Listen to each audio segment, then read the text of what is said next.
Good Morning San Antonio starts right now. 4 teens in some serious trouble after a major crash on the city's north side. We have the details coming up. A mother accused of putting her teenage son in the trunk of her car. Authorities only finding him when she arrived at the COVID-19 testing site. And back here at home, taking a live look out at the Alamo City. Can't see too much from this camera, but it is 49 degrees. A lot going on outside. We're going to check in with Sarah Spivey in just a few moments. Until then, good morning. It is 6 o'clock this Saturday, January 8th, 2022. Thank you so much for starting your day with us. Hey, the band's back together. We are back together. Huge shout out to Jonathan Cotto. Yeah, and you're back too. You've been out the last couple weeks. I've been working, but Yeah. I've been not here for the morning show. Up. Exactly, Yes. But the fam is back together. Yep. We are back. Really excited about it. But the weather outside is drab and dreary and chilly and gray and all of the above. Fun. So, yeah, super fun. Outside right now, you can see it's difficult to see with our live cam out there too much. Visibility is down to a quarter of a mile at the airport, and we're reporting some light rain at the airport as well. A few hundredths of an inch of rain have fallen in the area. Take a look at the live radar right now. Now, most of the light rain is occurring along and east of 281. We're seeing some well-organized showers in Gonzales County and in Lavaca County this morning. And today will be pretty chilly all day long. We'll really only warm up to near 60 degrees. It's going to stay cloudy all day with most of the precipitation, the light rain and the drizzle occurring in the morning hours. By tomorrow, though, we're still going to have some morning drizzle on Sunday. We do get a front moving through Sunday. That's going to knock out the humidity and allow for things to be pretty pleasant in the week ahead. Chilly mornings and comfortable afternoons. So we'll detail all of that, including taking a look at the radar in just a few minutes. Max and Sarah. Thank you, Sarah. New this morning, San Antonio police investigating a major crash on the city's north side. At least 4 people involved. Jonathan Goto joining us live this morning. Good morning, Jonathan. First and foremost, do we know if everyone is okay? Good morning, Max. Well, we do know right now all 4 people involved were taken to the hospital. They're being treated for their injuries, and police tell us they did attempt to pull over that driver before the crash happened. Let's take a look at what that scene looked like earlier. The driver of the vehicle was driving over 100 miles per hour on Highway 1604. He continued heading north, exiting onto Stone Oak, trying to get away from police when he lost control and hit a tree. Police responding to the scene near Huebner Road shortly after 10 p.m. last night. EMTs were able to quickly arrive on scene and pull all 4 teenagers out.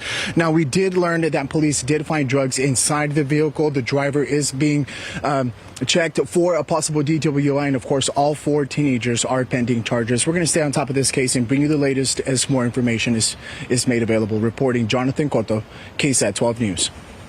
San Antonio police say our city saw the highest homicide count since 1994 last year. They say a total of 160 people were killed in 2021. That's a 23% increase from 2020. According to police records obtained and analyzed by KSAT, the tally is higher than the most recent spike back in 2016 when 151 killings were reported. Despite the numbers, police still believe San Antonio remains a safe place to live, saying if you're not engaging in risky criminal behaviors, your chances of becoming a victim of violence are very low, with the exception of family violence. In your morning headlines, a mother in Houston now facing charges for allegedly putting her 13-year-old son in the trunk of her car and then taking him on a drive-through COVID testing site. So this is what we know right now. Officials tell us that the woman told authorities she put her son there in the trunk to isolate him after the son had tested positive for COVID, so she would not be exposed. The mother added that her son needed additional testing, so that's why she took him to the testing site. Now, the boy was not harmed. The woman, who is also a teacher, now being charged with endangering a child. The school district where she works has also placed her on administrative leave. Voting rights litigator Lanny Gunyer has died at the age of 71. She led the Voting Rights Project for the NAACP Legal Defense Fund back in the 80s. In 1993, President Bill Clinton nominated her to lead the Department of Justice's Civil Rights Division. Her support of affirmative action caused controversy, leading to withdrawal of that nomination. She was also the first black woman offered a tenured professorship at Harvard.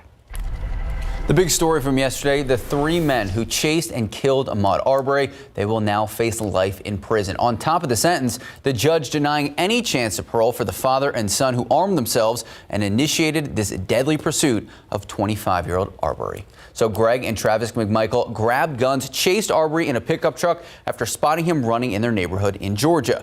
Neighbor William Roddy Bryan joined the chase, recorded the situation on his cell phone of Travis McMichael shooting Arbery with a shotgun. Bryan was granted a chance of parole, but he must serve at least 30 years in prison before that opportunity of parole. A jury convicted all 3 defendants of murder, aggravated assault, false imprisonment, and attempted false imprisonment, and that happened in November. Back here at home, UT Health will be hosting a pop-up clinic today at Our Lady of the Lake University for those who still need to get their COVID-19 vaccine. It'll be from 11 a.m. to 1 p.m. The address on your screen right now. They will only be offering the Pfizer vaccine for adults and children age 5 to 11. And Metro Health says they will begin offering COVID-19 booster shots for children 12 to 15 years old beginning on Wednesday, January 12th. They'll be available at the Alamo Dome drive-through clinic and other pop-up clinics hosted by Metro Health. Time now is 6:06, 49 degrees out. Still ahead on GMSA, go Spurs go. Taking on the 76ers last night, the youngest Spur making history here in San Antonio. The details and highlights coming up in a bit. And coming up after the break, a look at how the vote on whether or not to increase CPS Energy gas and electric rates is shaping up, what you need to know, and how it can affect your bill. And a quick live look out at the Alamo City. Oof, there's a lot going on out there. We're going to check in with Sarah Spivey in just a bit. Good morning and welcome back. Just about 6:10 this Saturday morning. Big news, CPS Energy could be raising your gas and electric rates, but they can only do it if they get the city council votes. So the utilities rate proposal would raise your average monthly bill by just a little over $5. The plan goes before city council next week for approval. City Hall reporter Garrett Berger tells us how that vote is shaping up. We will not spend a lot of time. In the works for months, CPS Energy is trying to get council approval for a 2-part change to your bill. So, our request is timely and it's necessary. First is a 3.85% hike to the base rates to cover infrastructure, staffing, and technology needs. Second is a bump to your fuel charge over 25 years to help pay down the costs from the February freeze. We reached out to every council member or their office to see where they stand heading into the January 13th vote. Right now, there is no certain outcome. The rate increase needs 6 votes to pass, but only 5 told us they're at least leaning that way. More firm commitments on timelines. Mario Bravo is one of them, but it's with a caveat. The District 1 councilman says he's meeting with utility officials and board members about getting an outside study of CPS Energy. So my vote is based on what kind of commitments, firm commitments, detailed commitments I can get out of CPS Energy. Another question here again. On the other side, Clayton Perry is leaning toward no. Among his reasons, this proposal is coming after a rough year and a half, including the pandemic and a freeze that put thousands of residents in the dark and cold for extended periods. This is probably the worst time ever to come in with a rate increase. 3 council members, though, said they're still undecided, and District 3's Phyllis Villagran declined to answer, leaving the fate of the rate hike still in question. Garrett Berger, KSAT 12 News. All right, well, time now, 50 degrees out there. Sarah Spivey, it was 49 just a few minutes ago. Yeah, by the way, Max, the time now is not 50 degrees. No. The time temperature now 6:11. is 50 degrees. Hey, but we're getting some rain that is much needed, Sarah. Okay. Yeah, but the thing that stinks is we've really only seen about 1/10 of an inch of rain. I know, it's like that slow drizzle. Yeah, that slow, unimportant rain that just makes it kind of gross outside. But yeah, we are getting some rain, at least out there, and drought conditions are really starting to move back into south central Texas. But here's the thing, the drought is really starting to move in from the west, and if you're west of 281, you're just not getting all that much rain out there this morning. And even those areas that are getting rain are really only getting drizzle and light rain showers. Let's take a look at some of the areas getting rain: Hallettsville, Gonzales, Cuero. We'll zoom into those areas there. Some light rain moving across Gonzales right right now as we speak and moving into Hallettsville as we speak this morning. Guadalupe County looking at some showers too early this morning. And as far as Bexar County goes, again, really just some light rain, and that's what's showing up on the radar. The drizzle is showing up on the visibility, and we'll show you that in just a bit. For now, though, take a look at the unimportant rainfall totals. Again, just a 1/10 of an inch here, a 1/10 of an inch there. So far, about a 1/10 of an inch at the airport. We'll be able to get that total for you a little bit later in the morning, but so far it's about 1/1500ths of an inch of rain. And it's chilly out there this morning. Temperatures locked in to near 50 degrees just about everywhere. Upper 40s near 50, 47 in New Braunfels, 48 in Hondo, 44 in Kerrville, 47 in Comfort, and 50 in Stinson. And as I mentioned, here's a look at the visibility. Even though we're really only seeing light rain on the radar west of 281, east of 281, you can see that all of us are dealing with mist and drizzle out there. Visibility is down to a 1/4 of a mile at Bernie Stage Airfield, down to practically 0 in Castroville, and down to a 1/4 of a mile at the airport, down to 3/4 of a mile in Kerrville. This is dense enough to cause some problems on the road, so remember to use those low beams rather than the high beams if you have early travel plans this morning. Now, out west toward Del Rio, fog and visibility is not as bad, but we are still seeing visibility as low as a 1.25 miles in Uvalde this morning. Take a look at the futurecast here. Notice that it's going to stay fairly cloudy all day long with the exception of Del Rio. So very cloudy all day long, light rain, especially east of 281, even some storminess out closer to Houston, but we're not anticipating any storms here in San Antonio. Again, it's going to stay cloudy all day long around San Antonio. So because of that, highs are going to be on the chilly side. We're looking at a high temperature near 60 degrees in San Antonio. So it's going to be cool and damp for most of the day here with slightly warmer conditions out toward Del Rio, 65, 67 in Eagle Pass, and out east, you can see in LaGrange, it should be near 71. We are seeing a few accidents on the roads out there this morning. Again, it's really important to make sure to use those low beams and take your time with the clouds and the drizzle out there this morning. On the satellite and radar picture, fairly quiet across the U.S. We do have some snow across the Rockies. This is our next cold front that's actually going to move through tomorrow. But watch what happens when I turn on the temperatures here. It's not incredibly cold behind that front. We're seeing temperatures in the 30s, but not frigid conditions like what they're experiencing out across the Midwest. That frigid air is going to move east and out of the way, and this front will move through tomorrow, really just making it windy. Wind gusts will gust up to about 35 miles per hour after lunch when that front moves through.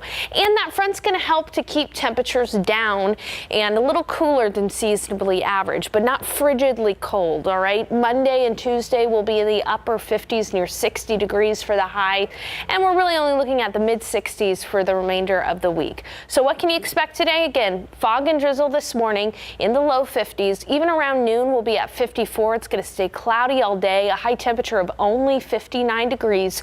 Cool this evening in the 50s if you have Saturday night plans. And then tomorrow morning, we'll see some fog and drizzle again. That front is going to move through right around noon. We'll see a high temperature around noon of 68, and then temperatures will steadily drop. It'll get cold by Monday morning, and Tuesday morning we'll have temperatures in the 30s, but afternoons will be cool and comfortable. Highs near 60 degrees Monday and Tuesday. As far as a freeze goes, I don't think we'll see one in San Antonio this week, but we could in the hill country on Tuesday morning. See, I like that better, where it gets to at least 60 in the afternoon. Yesterday, where it just stayed in the 40s all day. Oh my gosh. It was so cold. It was so cold. I couldn't go for a walk or anything. Boo. All right, Sarah Spivey, thank you so much. 6:16, 50 degrees out. Go Cowboys. All right, Cowboys getting ready for their final game of the regular season. Sarah Acosta, we have a Week 18 regular season game, but here's the thing. Cowboys taking on division rivals Eagles without so many players. We're going to explain next.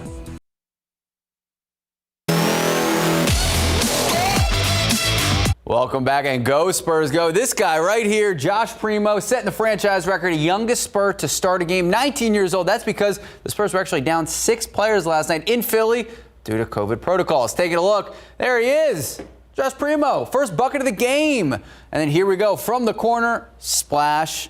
I mean, look, it was optimism, and then Seth Curry started getting Catching fire, Pop clearly not happy. Some good moves, Jacopoto, good pick and roll, finished strong at the basket. Look at that.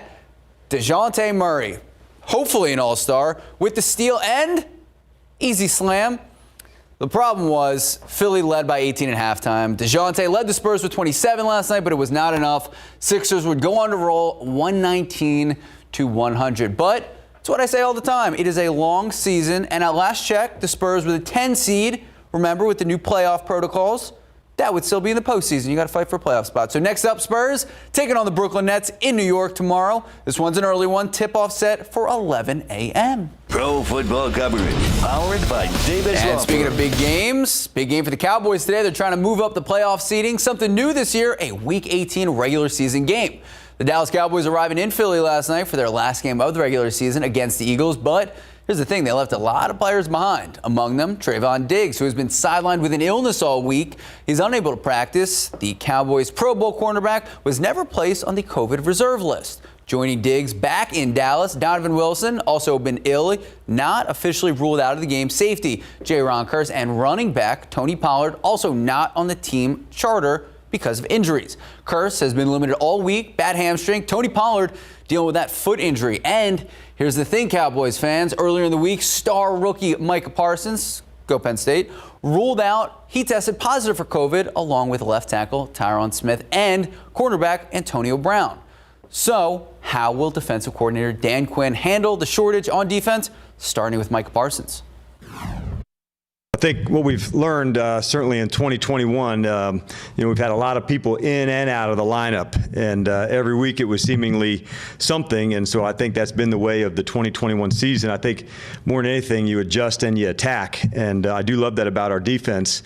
You never know who's going to get a chance or a moment to step up, but I do know that they'll be ready to roll, and I think this season we've definitely lived it as coaches and players, and so the numbers and the names change some, but the one thing that can't change is what we do and who we are, and I think that's true in football and that's true in life, that you adjust and you attack.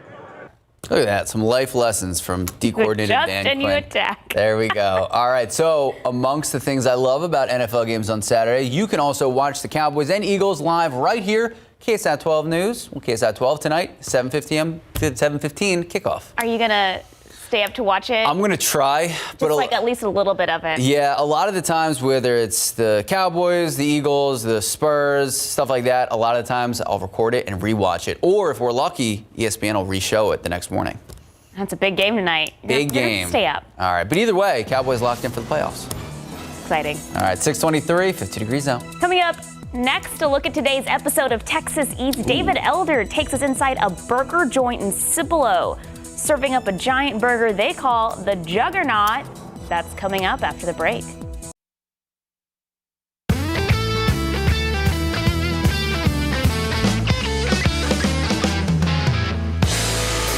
The burger comes with your choice of pepper jack, Swiss, or American cheese. And the cheese gets steamed to melty perfection. On the burger comes mustard, pickles, tomatoes, lettuce, and onions in that order, with the 3 huge 1-pound patties with cheese added on top.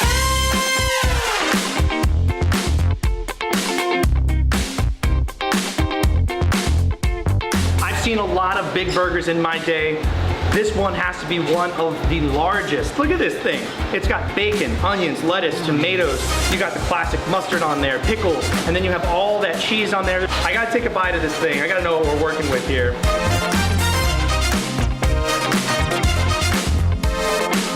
That's amazing. This is really good. Even though the burger is this big, they have managed to create a flavor that is incredible. The seasoning on there is right. All the ratio of all the veggies that are on the bottom, that's bigger than my head. That will definitely feed like 6 people. Yeah, it looked like a big challenge accepted. The Juggernaut. All right, 6:28, 50 degrees out. Still to come on GMSA, poetry from prison. How one woman is encouraging the incarcerated to write and reflect with the hope that people will hear them and affect change. And the number of children in hospitals with COVID continues to increase. We have the latest on the recent surge after the break. Good morning, welcome back, and happy Saturday. 6:31 this morning, Saturday, January 8th. And you know what? It feels like January in San Antonio. It does. I still haven't taken down my Christmas decoration. Wait, what did you say the cutoff was? The 7th? It's the 6th. And yes, last night I was sitting there, I was reading, and my Christmas tree was still lit up, and I was like, that looks so nice still. You know what? Keep the jolly times rolling. It's been tough these last couple of years, so I don't think there's a limit. Okay. Halloween. Halloween is the limit. No, by Valentine's Day, absolutely. Okay. Yeah. Oh, for sure. I'll cut myself Now, off. when I was at work, I had my wonderful husband take down all of our Christmas decorations. So that way I wouldn't get sad. Because when I take down the Christmas decorations, I'm like, I just hate doing it because you have to haul it to the attic. Absolutely not. Yeah. Well, he took it down and it was like never happened for me. So that was great. Okay, it is very foggy and misty and damp and cold out there. We're looking at temperatures right near 50 degrees at the airport, and visibility is very low. Visibility is less than a quarter of a mile in many places. So if you do have plans to be out and about this morning, know that you're going to have to deal with the fog, the mist, and the chilly conditions. Here's a look at the radar right now. I went ahead and turned up the sensitivity on the radar so that you can see the areas of light drizzle and light rain in Medina County over Medina Lake and near Helotes west of 1604 in Bexar County, and then some substantial light rain showers moving through Gonzales just to the east of Luling early this morning, as well as through New Braunfels and near Hallettsville too. So today is going to be chilly all day long. We're going to struggle to get out of the 50s, and the dampness should come to an end by the afternoon, but it's still going to stay cloudy. Light and variable winds, a high temperature right near 59 degrees. Hey, coming up in the forecast, I'm going to show you TransGuide, some potential problems on the roads, and we're going to talk about a cold front, which is expected to arrive tomorrow. Max and Sarah. Thank you, Sarah. New this morning, 4 teens could be facing some serious charges after a major crash last night. Jonathan Cotto joins us now with details. Good morning, Jonathan. Good morning, Sarah. Well, we have learned San Antonio police did try to pull the driver of that vehicle over before the crash happened, but their efforts were not successful. Let's take a look at what that scene looked like shortly after 10 o'clock last night. We know the driver was driving over 100 miles per hour on the highway 1604 along with 3 other teenagers. Police say once the driver learned they were trying to pull him over, he exited off the highway and continued heading north onto Stone Oak Parkway. Soon after, the driver lost control and hit a tree near Huebner Road. EMS responding to the scene, they were able to pull all 4 teenagers out alive. Now, we have learned police did find drugs inside of that vehicle. Right now, the driver is being examined for a possible DWI. All 4 teenagers were taken to the hospital. They are expected to be okay, and they are facing charges. Reporting, Jonathan Cotto, KSAT 12 News. Thank you, Jonathan. The Amber Alert may have been discontinued, but the search for 3-year-old Lena Keel is still underway. In a statement from San Antonio police, they say, quote, "We will continue diligently combing through leads in hopes of locating Lena and reuniting her with her family. While the Amber Alert for Lena has been suspended, it's critical to communicate that Lena is still a missing person. And once again, we continue to follow up on leads with and actively search for Lena," end quote. All right, so Lena last seen at the playground at her family's apartment complex back on December 20th. Her mother says that she was with Lena. She went inside for a moment. When she returned, she couldn't find Lena. SAPD and the FBI and so many members of our community have worked together trying to find this 3-year-old, including several searches on the ground, most recently calling in a dive team to search a creek about 2 miles away from where Lena was last seen. But as of today, no sign and not many leads. Remember, a $150,000 reward is still being offered for information that leads to Lena. You may be able to remain anonymous. You can report any tips to that number on your screen right now, 210-207-7660. In your morning headlines, hospitalizations of children under 5 with COVID-19 is soaring, reaching their highest level since the start of the pandemic.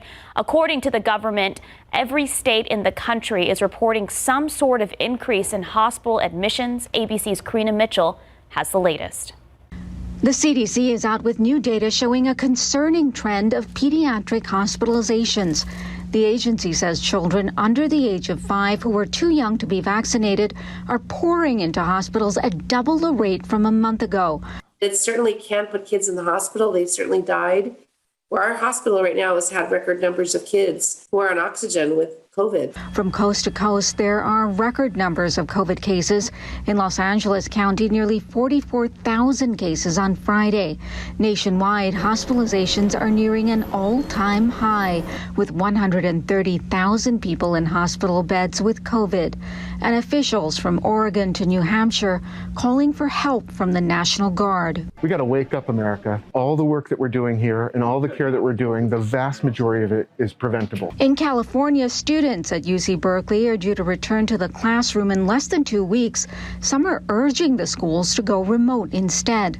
The school says it's monitoring the situation. Obviously, we all want our students to be able to safely attend class in person, but returning to remote instruction has to be part of the conversation. President Biden is emphasizing that while the virus will likely remain part of our world, the current pandemic way of life won't, saying we have new tools to contain the various strains. The new normal doesn't have to be. We have so many more tools we're developing and continuing to develop that can contain COVID and other strains of COVID. Meantime, children and teens 12 to 15 continue to receive their Pfizer boosters after the CDC gave the shots the green light this week. I will get it as soon as I can, and I am very excited. Karina Mitchell, ABC News, New York. Happy New Year. It is 2022, and with the start of the new year, so many people have new goals and resolutions. We always hear about fitness resolutions and eating healthier, but what about financial resolutions and saving more money this year? So that is why tomorrow on Leading SA at 8 a.m., a specialist with Victory Capital is joining us live to talk about a variety of topics ranging from financial health checkups to savings for your child's education and their future. And we're going to be talking about budgets for the new year. If you have any questions that you would like to ask, you can submit them right now. Just head to the Leading SA section at KSAT.com. Join us tomorrow, 8 a.m., Leading SA. Hear all the answers. Time now, 6:38, 50 degrees out. Still ahead on GMSA, the MLK March may be canceled, but organizers are still working hard to make Dream Week still meaningful. How the Eastside community is responding to the cancellation of the nation's largest march. Plus, how some inmates are going from prisoners to writers. Coming up next, why one woman is encouraging women behind bars to share their thoughts and feelings. We have the story next. There are more than 231,000 women locked up in the U.S. 58% previously incarcerated women were rearrested, 38% are reconvicted, and 30% are returned to prison in 3 years following their release. As you can imagine, being behind bars causes stress, anxiety, and loneliness. As Stephen Cavazos reports, now one woman is encouraging the inmates to put their fears and feelings in a book. It is giving them hope that people will care and hear about what's happening inside. Kathy Chlorite keeps a lifeline between people in prison and the outside world with her work at Exchange for Change. She runs a writing program, and her latest publication, Hear Us Writing from the Inside During COVID, is an outlet for those often considered outcasts. We asked them to write something that would make us stop and pause, that would take our breath away, that we would really understand the impact of what they were suffering inside a closed environment. I dream of mentoring at-risk youth and showing them a different way. I dream of book signings and using that platform to address the overlooked issue of mass incarceration. Michelle Towson took part in these writing projects while serving time for a drug conviction. Exiled by her family, she says working with these volunteers made her feel less alone. It's the hardest thing in life to know that nobody cares. That's hard for anyone.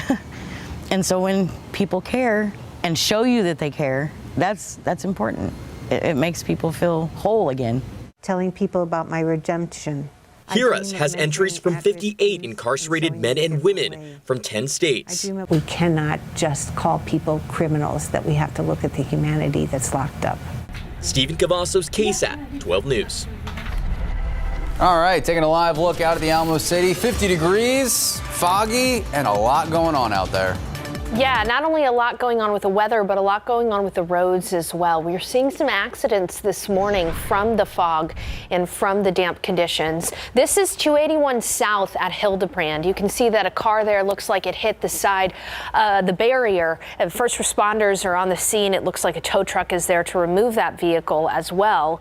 But traffic is backed up quite a bit on 281 South. Looks like they're making people go on the access road there. Again, this is as you are entering downtown San Antonio. So if you have early morning plans to travel this morning to get out and about, know that there could be some accidents out there. Use caution. Give yourself a little bit of extra space because, again, the visibility is less than a quarter of a mile. We've also got an accident here. This is 35 at 90 as people are going onto 90 West and leaving downtown San Antonio. You can see that there's another vehicle that has ended up hitting the side of the barrier here. There's a tow truck on scene and first responders as well. Traffic slow to try to get around that accident. This is 35 at 90, right as you're getting off 35 onto Highway 90 heading west. So again, use some caution on the roads this morning. Visibility is low in many places. Take a look outside. You can see just how foggy it is. In some places, visibility is less than a quarter of a mile, like at the airport, Bernie Stage Airfield, and Castroville, visibility less than a quarter of a mile. Visibility down half a mile in Kerrville and down to half in Pleasanton. In addition to the mist and fog, we've also got drizzle and light rain. Here's a look at the live radar around Bexar County. You can see light rain showers out across parts of western Bexar County right along 90, making the roads damp there out near Lake Hills and Hollywood Park, Bulverde, Timberwood Park area, Canyon Lake, New Braunfels, all seeing some light rain too. Some better organized showers to the east of San Antonio, so some showers near Gonzales in northern Lavaca County and out east toward the Houston area as well. But again, around San Antonio, really just seeing light rain. I wish I could say that this was substantial and would help us in drought conditions, but it's really not producing a lot of rain, maybe a few hundredths up to a tenth of an inch in spots. Nothing substantial this morning.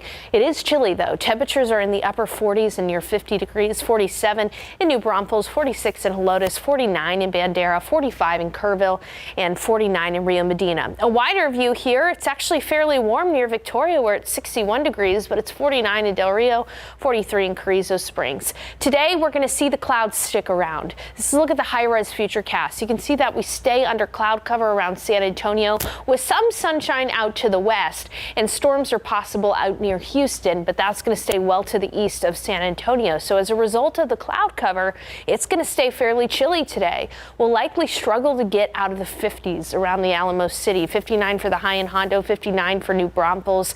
And meanwhile, where there's a little bit more sun out near Del Rio this afternoon, it should get into the mid 60s. That's still a cool day though. Temperatures are not going to be very warm by any means. And then tomorrow, we're going to get a cold front. But this cold front is not going to be a strong cold front. It is going to allow for things to get breezy after that front moves through. That front will move through around lunch. And so for the first part of the day tomorrow, it should be a lot like it is out there right now with some fog and drizzle. That front will move through around lunch, and that's going to make it breezy. How cool will it get? Well, it'll get down into the upper 30s by the start of Monday, but still, we're not expecting extremely cold Arctic air from this front. Fairly mild front that's just going to keep our weather a little bit cooler than seasonably average. We'll be in the 50s on Monday, and on Tuesday, we'll start off near 35. We're not anticipating a freeze in San Antonio, but a freeze in the hill country could be possible Tuesday morning. 60 for the high on Tuesday. We'll see clouds slowly increase Wednesday, and Thursday we'll have another chance for isolated rain. But unfortunately, there's really no big rainmakers in our future cast and in our forecast over the next several days. Really just this light rain today and a chance for isolated rain Thursday. All right. Sarah Spivey, thank you so much. 648, 50 degrees out. Coming up in your consumer news, the good and the bad from last month's job report. All right, time to take a look at those lotto numbers. Pick 3, 5, 3, 7, Fireball 8, Daily 4, 8, 3, 4, 0, Fireball 6. Cash 5, 2, 18, 27, 28, 30. Mega Millions, 7, 29, 43, 56, 57. Mega Ball 6, Mega Player 3. Welcome back. This will be the second year in a row that the nation's largest MLK March has been impacted by the pandemic. Around 300,000 people would march, often arm in arm, through the east side until it went virtual last year. As Jesse Deguado tells us, organizers still want to make Dream Week as meaningful as possible to honor MLK's legacy. Instead of the tens of thousands who took to the streets in 2020 for the Martin Luther King March, the event went virtual last year with a pre-recorded march, as seen on the city's YouTube page. This year, it'll be updated somewhat, but still virtual. Otherwise, the actual in-person march has been canceled. Very, very tough. It's very sensitive. It breaks all of our hearts that we're still in this environment. At this East Side salon and barbershop, its cancellation was a disappointment, but understandable given the dramatic increase in COVID cases. Well, I think it's a great thing because it's just too dangerous right now. And we need to make sure that we take care of all of the people that are involved in the march itself. Although the march itself may not be happening, the rest of Dream Week, 200 or so events are still going to happen. With more virtual events like last year, along with some in-person events not involving big crowds. More than 200 in all over 2 weeks starting January 13th. March or no march. I think that's good. You know, everybody just need to zoom in and watch. It still has the same meaning. Or some may want to commemorate Martin Luther King Day in their own way. If anyone wants to go out and march on their own, they have their constitutional right to be able to do that. She says as long as they stay on the sidewalks. Jesse Degollado, KSAT 12 News. Switching to consumer news, while December had the weakest job report of 2021, unemployment actually fell to 3.9%. That is the best level since the start of the pandemic. The U.S. economy only added 199,000 jobs last night, but overall, the economy has now about 6.4 million more jobs than it did at the start of 2021. It's about 3 million jobs short of pre-pandemic levels. All right, time now, 6:54, 50 degrees out. Here's a look at what's coming up on Good Morning America. Good morning. Coming up here on GMA, the alarming COVID surge across the country, breaking new records this week. 2 major cities impacted. President Biden's vaccine mandate facing a test in the Supreme Court, and a new study finding a high protection rate for vaccinated teens.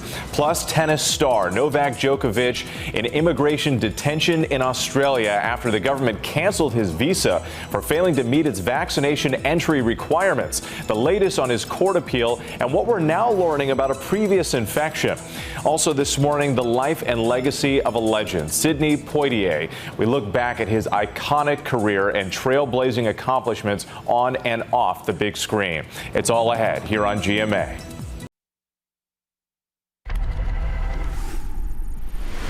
A crash on the city's far north side lands 4 teenagers in the hospital. Good morning. I'm Jonathan Cotto. Police tell us they attempted to pull the driver of that vehicle before the crash happened, but their efforts were not successful. They say the driver of the vehicle was driving over 100 miles per hour on Highway 1604 along with 3 other teenagers. Police say once the driver learned they were trying to pull him over, he exited off the highway and continued heading north onto Stone Oak Parkway. Soon after, the driver lost control and hit a tree near Huebner Road. EMS responded to the scene and were able to pull all 4 teenagers out alive. Now, we've learned drugs were found inside the vehicle. The driver is being examined for a possible DWI. All 4 teenagers were taken to the hospital. They are expected to be okay and are now pending charges. Reporting, Jonathan Cotto, KSAT 12 News.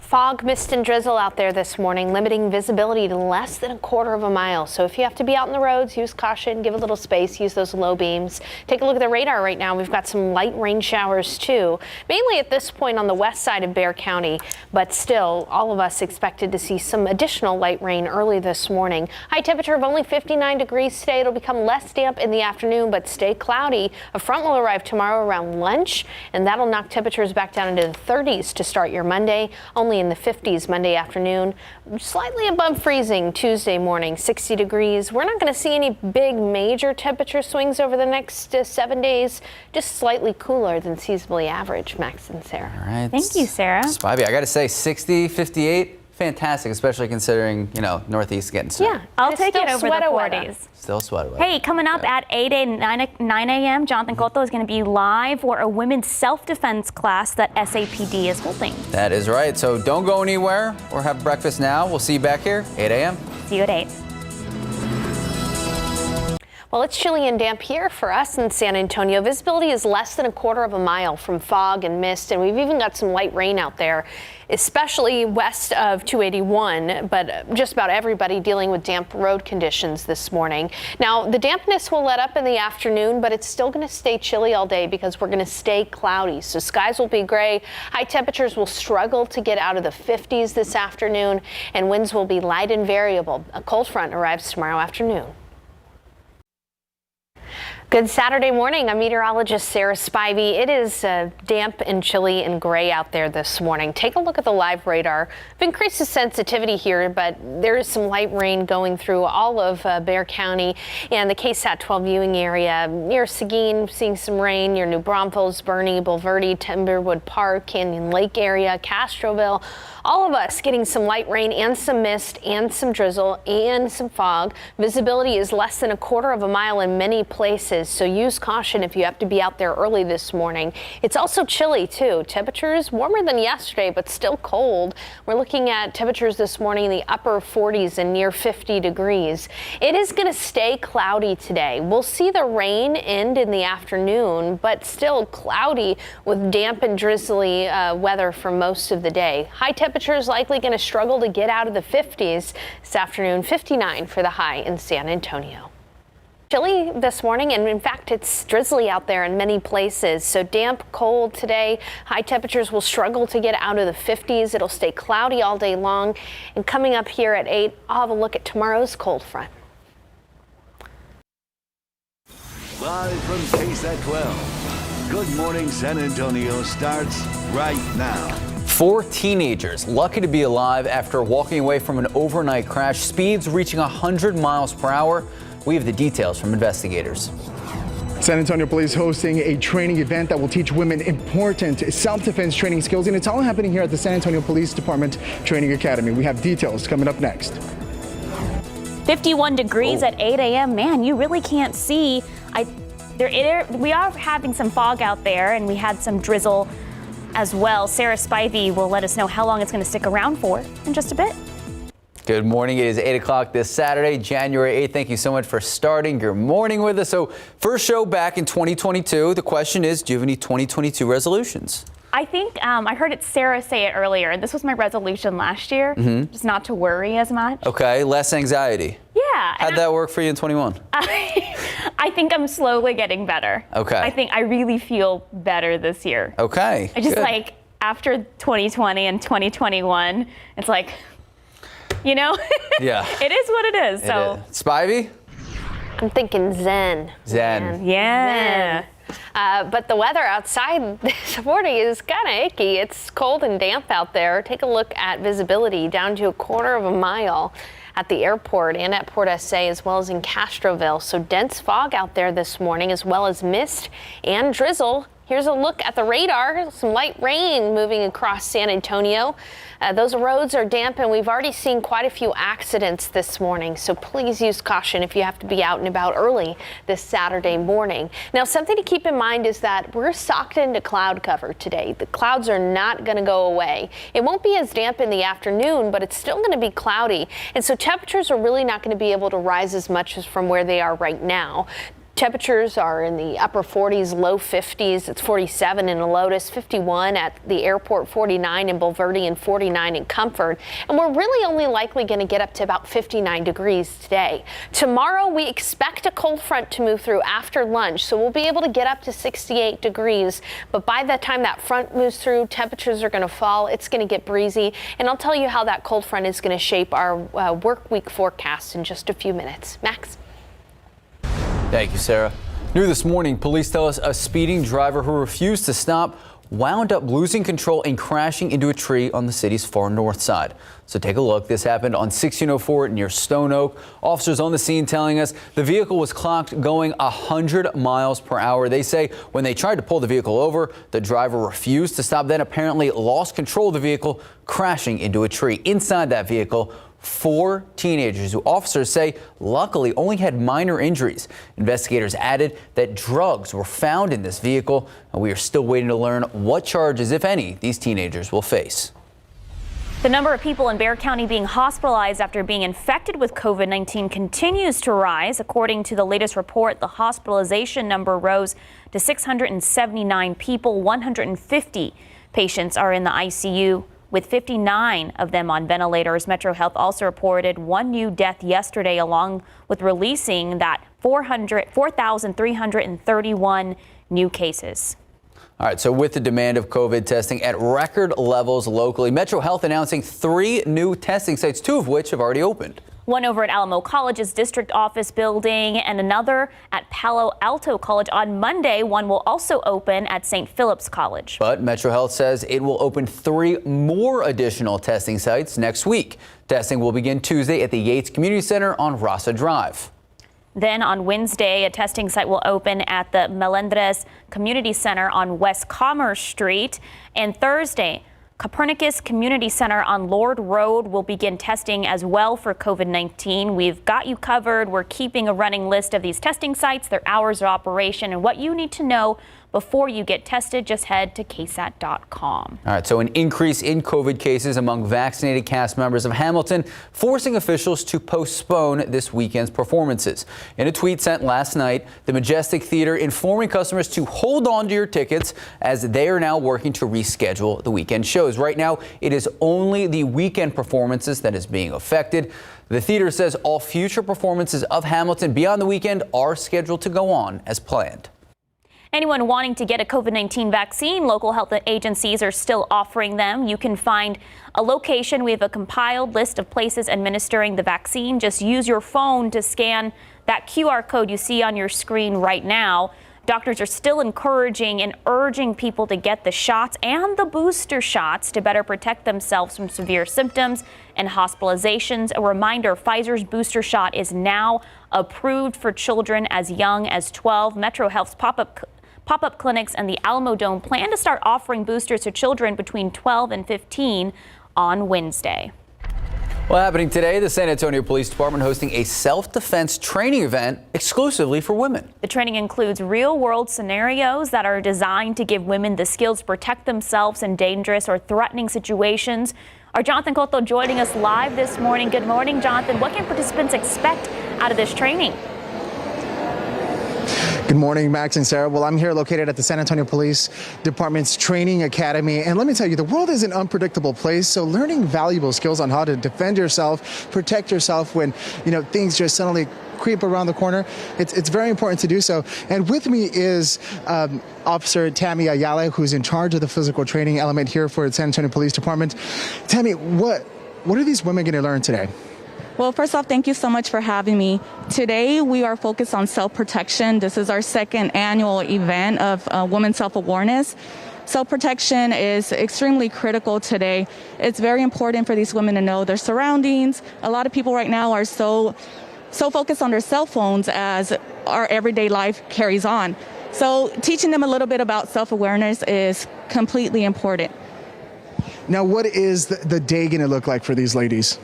So I don't want to give it all away because we want to encourage a lot of other people to join. But we have the day split up into 4 different categories. Today, they're going to be going through our fact simulation, which is scenarios that they'll be put under to kind of see how they'll react in certain situations. Then we have our old course that we'll cover. Then we have also a taser simulation that they'll be able to experience, just kind of giving them a little bit of an idea of what we have to offer as well at the same time. Now, registration for this training, is there still availability? That's a great question. We had so many people ask that, but we did have a cutoff on that. So when we do offer that again, I do highly encourage everybody to sign up as quick as possible. Thank you so much, Officer. Really appreciate the information, folks.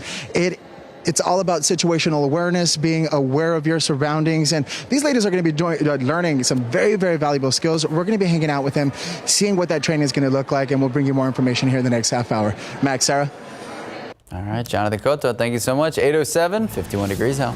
Go Spurs, go. All right, still ahead, the Spurs.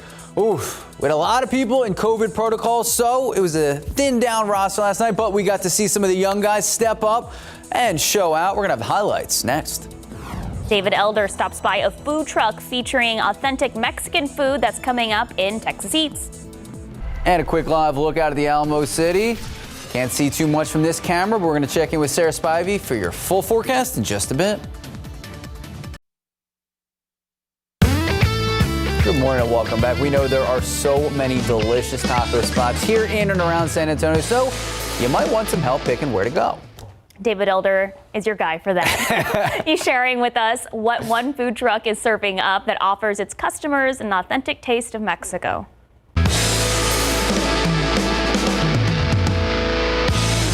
That's elbow resting food right there. The assorted street tacos, one of the most popular items on the menu. You got the al pastor, which is the trompo that's right inside the truck. You also have the asada and the chorizo. Now the chorizo is probably the best chorizo you're gonna find in San Antonio. There's a green salsa made right here? Yeah, the green salsa, red salsa, everything's fresh. Wow. That guy back there makes everything. Who's that guy back there? That's the owner. Yeah, that guy makes it. This guy's the owner. The owner, the cook, we're partners. The father of my son. The mind behind everything. Man, he called you the guy back there. Now, you got a big award right here. What did you win the award for? This is back in October when the Taco Truck Throwdown happened for the first time, I believe. And we won first place for People's Choice. It was our first festival, actually, that we attended to, and we came back with the trophy. I love what you guys are doing. Someone bring us tacos. All right, so today is a perfect hot tacos, hot soup kind of day, Sarah Spivey. Yeah, maybe dip the taco into the soup. Ooh, yeah.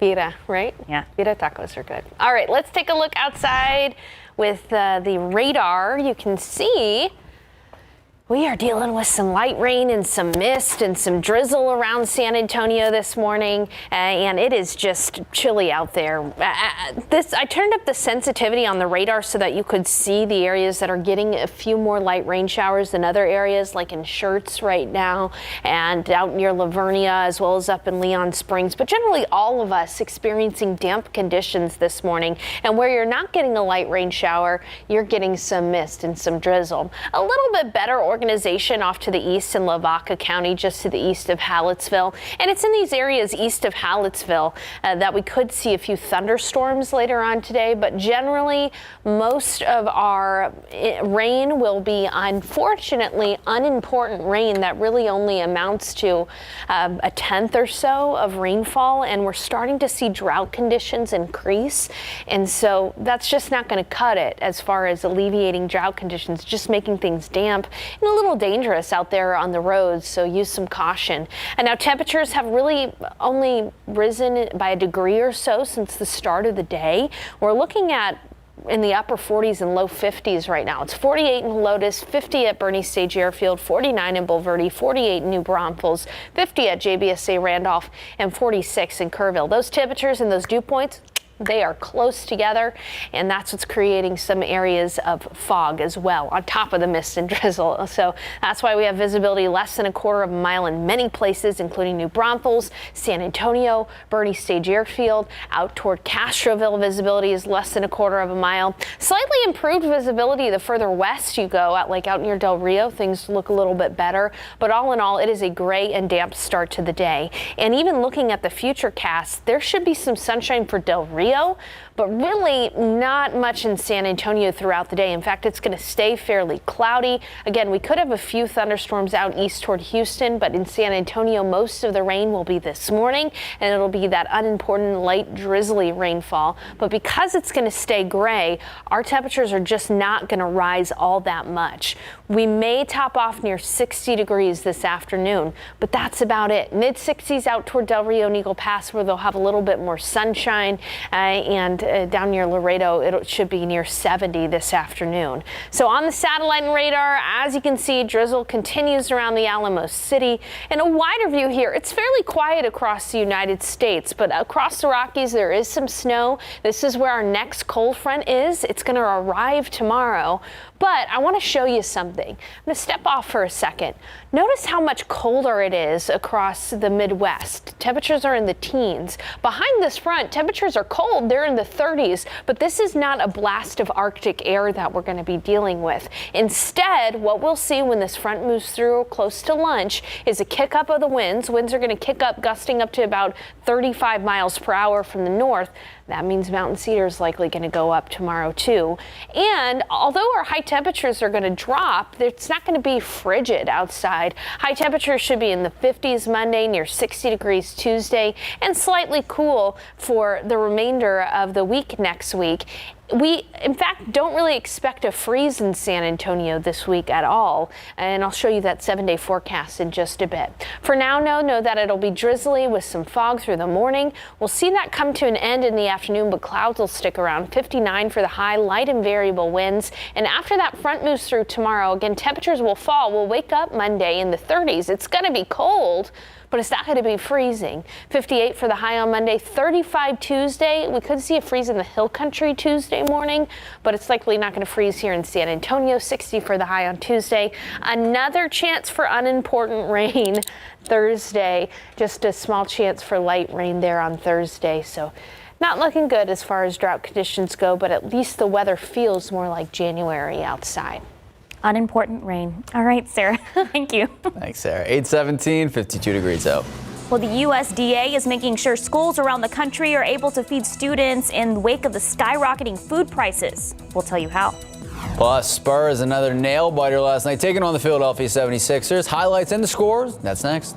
Let's take a look at these lotto numbers. Pick 3, 537, Fireball 8, Daily 4, 8340, Fireball 6. Cash 5, 2, 18, 27, 28, 30. And here we go. Mega Million 7, 29, 43, 56, 57. Big number 6. Megaplier 3. Good luck. We'll be right back.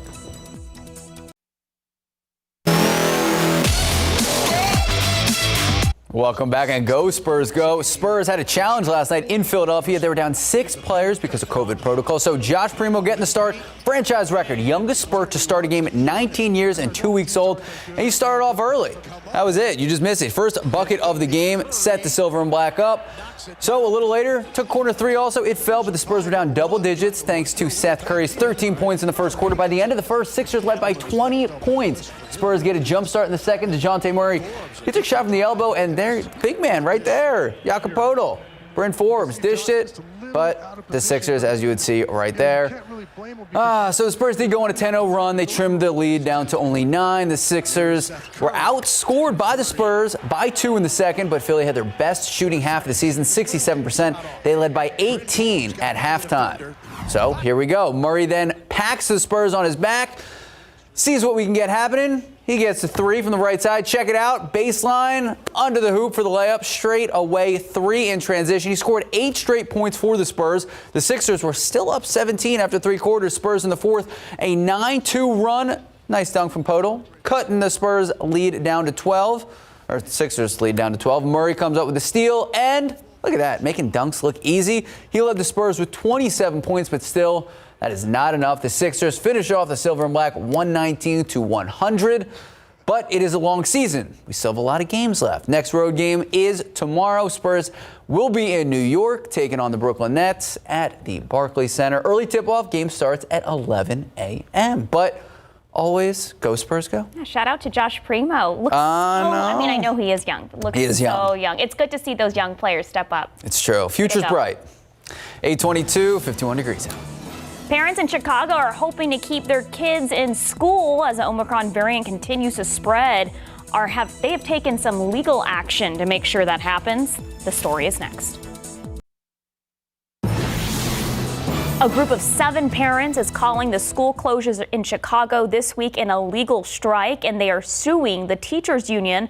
This past Tuesday, the teachers union in Chicago voted to teach virtually instead of in the classroom, which caused Chicago Public Schools, which wants in-person classes, to cancel classes Wednesday, Thursday, and Friday. The parents want teachers back in the classrooms immediately, arguing the union is breaking state law and its union contract. Teachers want additional safety measures in the face of the Omicron variant, but the city says proper COVID-19 protocols are already in place. Those 7 parents want damages for lost income and the cost of childcare. And staying with schools, close to $800 million now being earmarked for school meal programs across the country. The Department of Agriculture pumping an estimated $750 million into these meal programs. The agency says that schools will receive an additional 25 cents per lunch to counter higher food costs and other issues. Schools have been struggling to serve students meals with a spike in food prices and the supply chain issues. The USDA also ensuring schools that cannot meet meal standards due to supply chain issues, those schools will not be penalized. Time now, 8:27, 51 degrees out. Big game tonight, Max. Oh my goodness, gotta love NFL football on a Saturday, but here's the thing. The Cowboys, like the Spurs, they're gonna be in Philadelphia without a few of their major key players. We have a full preview of tonight's matchup that you can watch right here on KSAT. Later on in GMSA, how you can make sure our grandparents and seniors that you love are safe at home. Good morning, welcome back, and happy Saturday. 8:30 this morning, Saturday, January 8th. So I know that you are not a fan of the cold. No, I'm not. What did yesterday look like from your perspective? I literally did not leave my couch. I went to the grocery store, I put on a bunch of layers, and it was just too much. Not that I'm dramatic or anything, Sarah Spivey, but I couldn't even take the dogs out for a walk. I'm such a South Texas girl. I couldn't handle those 40 digits. 40 digits? That's that a lot would be of really digits. Hot. 40, you know what I mean. degrees. Those 40s. Yeah, those I'm just 40s. giving you a hard time, Sarah. Yes, it was chilly yesterday with the cloudy skies and temperatures locked into the 40s. We're starting off this morning with temperatures in the 40s and some drizzle as well. Now, I wish I could say that this rain would help us out with the drought, but it just doesn't look like it. You know, this is a look at the current drought monitor. We've got extreme drought for parts of Maverick County out to the west there, and severe drought in Valverde County. Now in San Antonio, we're really not seeing technically any drought yet. Things are just abnormally dry, this yellow color, but moderate drought is starting to push its way in. And again, this is a look at the radar right now. It's very light stuff. We're talking mist, drizzle, light rain that's barely producing a few hundredths of an inch of rainfall.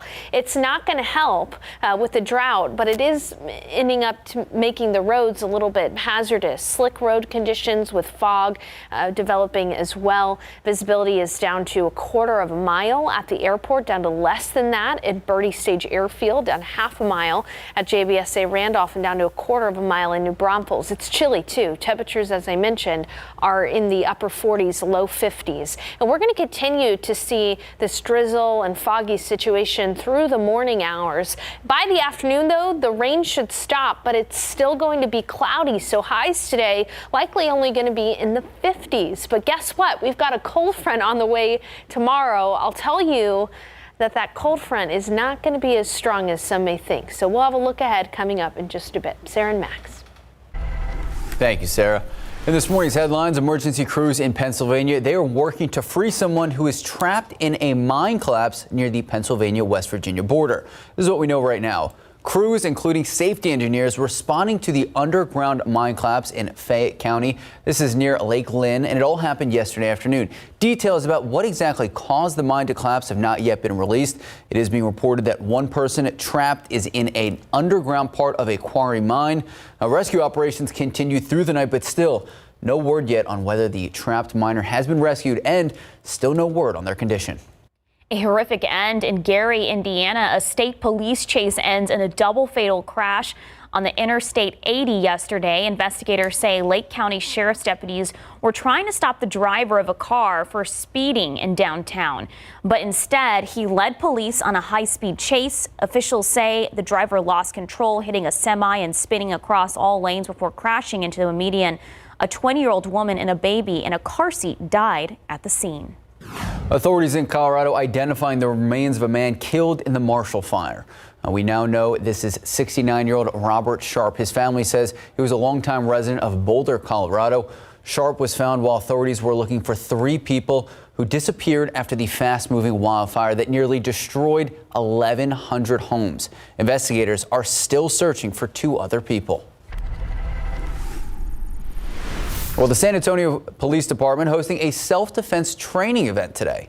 All the participants are female, and they will be learning how to prepare themselves and be more aware of their surroundings and other self-protection methods. Our Jonathan Cotto joining us live. Good morning, Jonathan. We know the ladies are gearing up for some intense training, so how's it going? Good morning, Sarah. Good morning, Max. And that's right, they're geared up, their laces are buckled up and fastened, and they're right now getting ready to become familiar with the course that they're going to be going through here shortly. But with me to just really highlight the importance of these valuable skills the ladies will be learning today is San Antonio Police Department Chief William McManus. Chief, good morning. Good morning. Well, thank you so much. I know this training was months in planning. Talk to me a little bit about the importance in learning these valuable skills. So we target recruit, and we have a number of event for women, and our Women in Policing event this morning. We had another one, I believe it was back in August, and a lot of these ladies are interested in becoming police officers. I think some of them are, as you mentioned, some of them are already in the process. Others are seeing if they want to be in the process, and that's what this is all about. Now, earlier I had an opportunity to speak with Officer Ayala. You know, we live in a society where we're constantly distracted, Chief. We're either on our cell phones or listening to music or talking to friends, and trouble is always lurking around the corner, as we've witnessed in the past. And now, self-defense and situational awareness, those skills, invaluable. They are, and they'll learn a lot about that here today, as they would in the academy. Now, we have about close to 50 participants here. Is this what you were anticipating? What's the turnout looking like? Actually, we were anticipating a pretty good group. I was surprised when I got here that we had this many given the weather, but I'm pleased that we have this many. And they all seem to be very eager.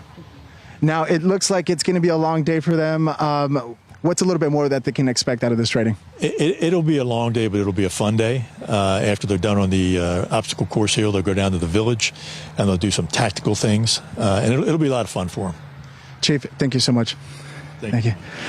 Now, Max, Sarah, well, Max, this is actually an obstacle course that you're very familiar with yourself. I know you've been here and you've gone through it, so you already know what these ladies are going to be going through. As you can see here, they're already gearing up, and conditions are a little slippery, so hopefully everything goes smoothly and safely. We're going to continue to hang out with them. This is only the beginning. Again, we're learning self-defense skills here that are going to be valuable in learning self-protection methods and as well as situational awareness, and we're going to be following it up. Max, Sarah?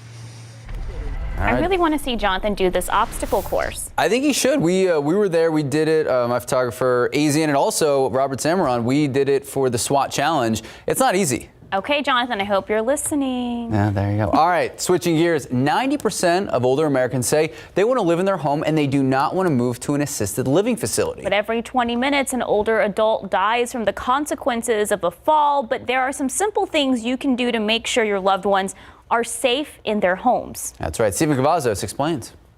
I laid in the yard for about 2.5 hours before the next door neighbor saw me laying there. I fell going in there into that back room. I couldn't get up. Sarah Grant has fallen more times than she can remember. I could almost write a book for falling.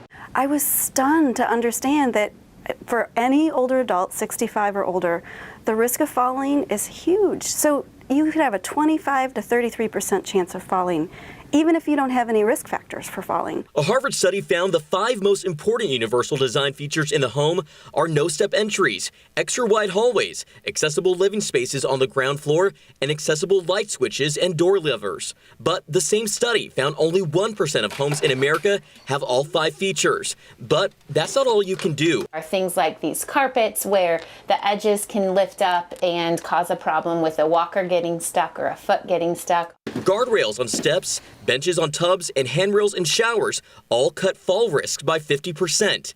As for Sarah, she uses all the help she can get. All I had to do was just make myself stop and grab hold to something.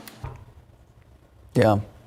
All right, so if you're looking for a high-tech way to keep your loved ones on watch without intruding on their privacy, you don't have to install video cameras. Motion monitors can be installed and used to keep so you can be alerted if your loved one has not gotten up in the morning or if there is continued movement in one place. All right, time now just about 8:40, 52 degrees out. Go Cowboys. All right, still to come, no Trayvon Diggs, no Micah Parsons. The Cowboys making moves to close out the regular season. Sarah, we have Week 18 regular season football, and it could mean a lot for the playoff seeding. We're going to have a full preview in just a bit.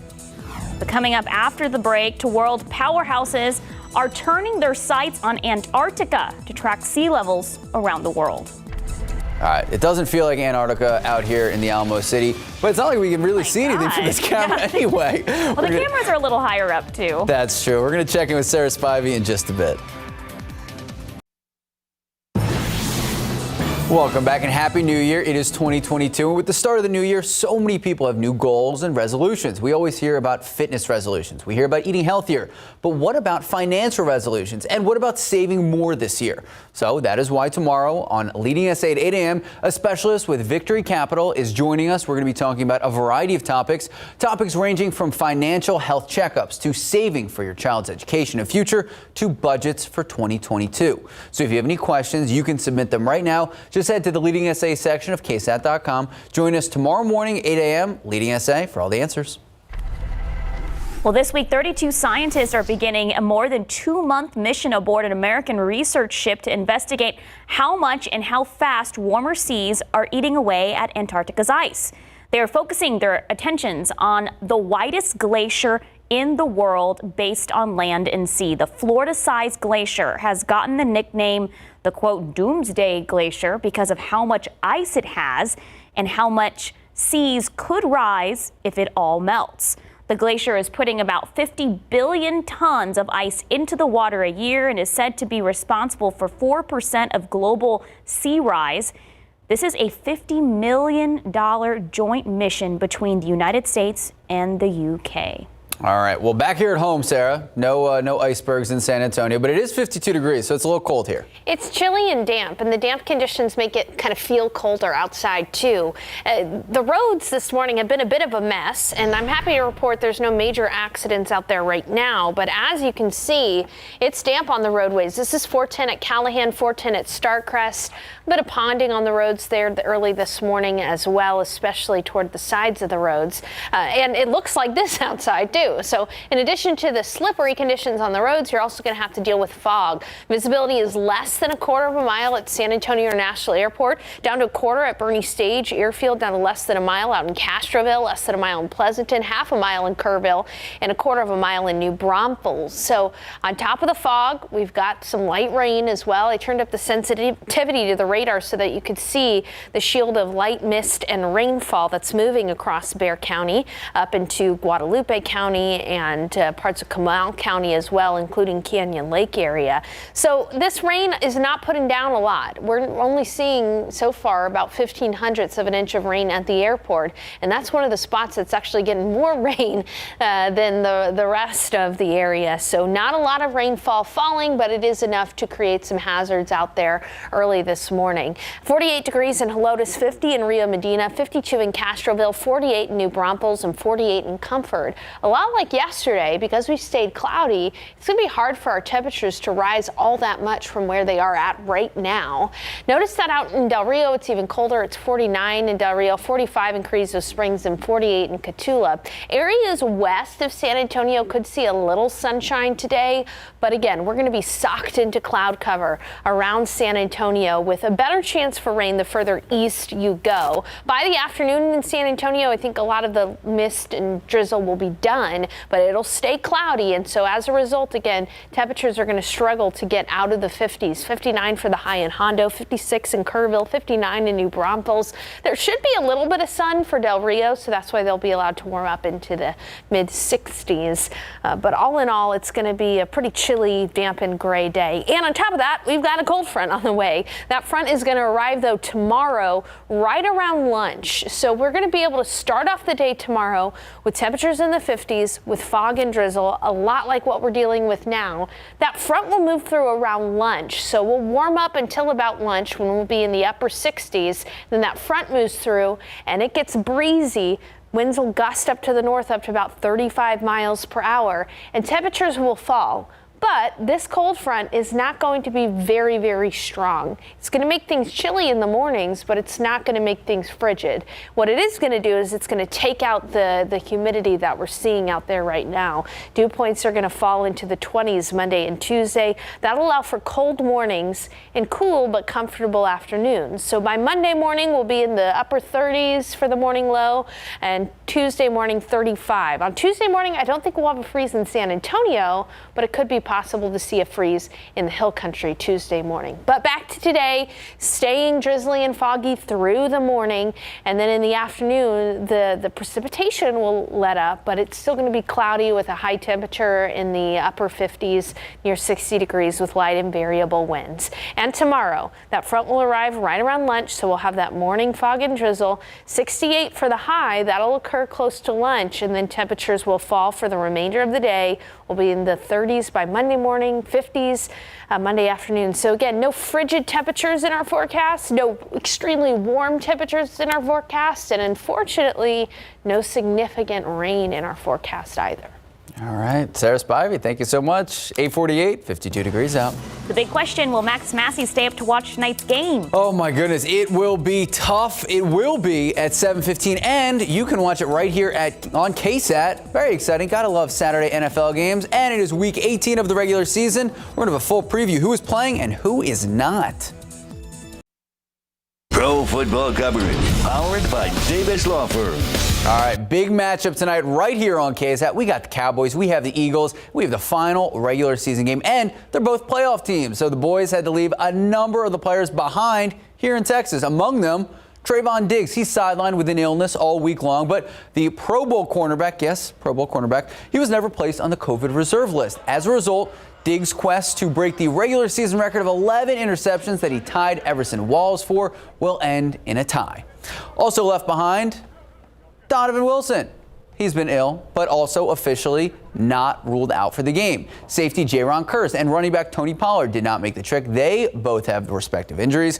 Kearse has been limited all week. He has a bad hamstring, and Tony Pollard still struggling with that nagging foot injury. And a big blow to the team, the Cowboys learning earlier this week, star Penn State alum Micah Parsons, he is out. He tested positive for COVID along with left tackle Tyron Smith and cornerback Anthony Brown. So how will defensive coordinator Dan Quinn, how's he going to handle this shortage on defense?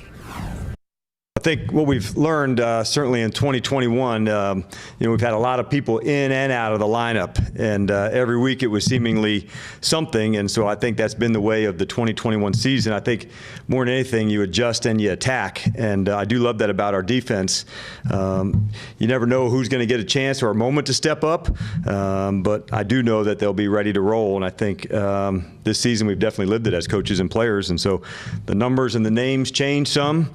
But the one thing that can't change is what we do and who we are. And I think that's true in football and that's true in life, that you adjust and you attack. Great advice there. Great life lesson. And you know what? Nothing but respect for Dan Quinn, all the coaches who had to deal with this, moving players in and out. So don't forget, you can catch the Cowboys and Eagles live here, KSAT 12 tonight, 7:15 p.m. Go Cowboys. There you go. 8:54, 52 degrees out. The soft drink king Coca-Cola venturing into adult beverages this year. The details after the break. Good morning and welcome back. Coca-Cola taking another step into the alcohol business. So coming out this year, a new line of canned cocktails under the Fresca brand. It's part of a new deal with Constellation Brands, a company behind beers like Corona and Modelo. So Constellation says half of Fresca's buyers, well, they already use Coca-Cola as a mixer, so why not combine the alcohol and the quote-unquote mixer already? Thoughts? Yeah. It just looks like one of those seltzers. Yeah. Like everyone's getting in on it. Yeah, the seltzer craze. I never jumped on that craze. Me neither. Yeah, I stick to my wine. That's fair. All right. Time now, 8:57, 52 degrees out. There's still much more to come on GMSA, including a unique food item that we're going to discuss and see if any of us are brave enough to try it. Interesting. Plus, did you know that the thyroid gland plays a big role in making sure your body is working correctly? Next half hour, we're going to talk about the signs to be aware of to determine if you have a thyroid problem or not. And we're also going to take a look at some of the latest tech products on the market. It's all coming up GMSA at 9 a.m. Good morning, welcome back, and happy Saturday. It is 9 a.m. this Saturday, January 8th. Thank you so much for starting your morning with us. First show back in 2022. Okay, so earlier you asked Sarah Spivey and I about our New Year's resolutions. What about you? I'm not going to let you get away with it. Got you. I don't really have one.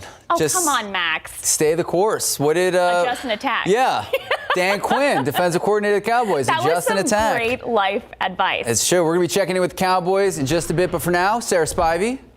My resolution is to not get depressed every time I look at the pollen count. Sorry, here you go. You ready? Let's test it out. It's hard to not get depressed looking at this pollen count. Mountain cedar and molds are both high today. Double whammy in the pollen count, unfortunately for us. And even with the light rain going on out there, I don't think this is going to do too much to remove a lot of the mountain cedar out of the air, because we've got a cold front arriving tomorrow, and that'll likely kick it up again.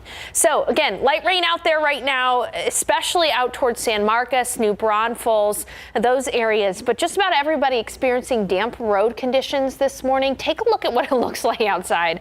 Yeah, visibility is way low because of fog, mist, and drizzle out there. Less than a quarter of a mile at the airport, a quarter of a mile in New Braunfels, quarter mile in Bernie Stage Airfield area, and less than a quarter of a mile out in parts of Castroville. So we're looking at a drizzly, damp, and chilly start to the day. Temperatures are in the 50s out there right now, and we're going to struggle to get out of the 50s today because it's going to stay cloudy. Even though the drizzle and light rain will end into the afternoon, it's going to stay cloudy today, struggling to get out of the 50s. Then we've got that front arriving tomorrow. We'll get up to 68 degrees before the front moves through, but when the front moves through around lunch, we'll see temperatures fall, it'll get breezy, but it won't be as frigid as you may think. So we'll have a look ahead coming up in just a bit. Max and Sarah. Thank you, Sarah.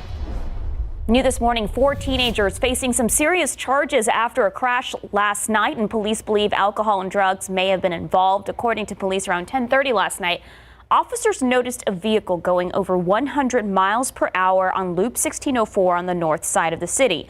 Officers tried to pull the driver over, but the driver refused, exiting the highway and driving north on Stone Oak Parkway.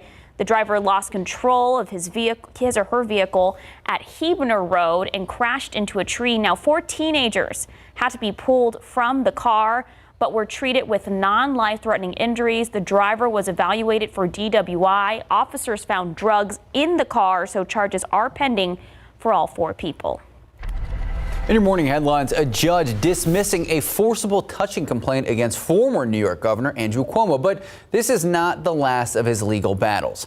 The state's district attorney says they noticed issues with the case, calling the complaint potentially defective. On Tuesday, the district attorney says his office would not proceed with the charge. Cuomo has consistently denied the allegations against him, but he is still the subject of a federal investigation related to allegations of sexual harassment. And there's another investigation into his administration's handling of data related to COVID deaths in nursing homes.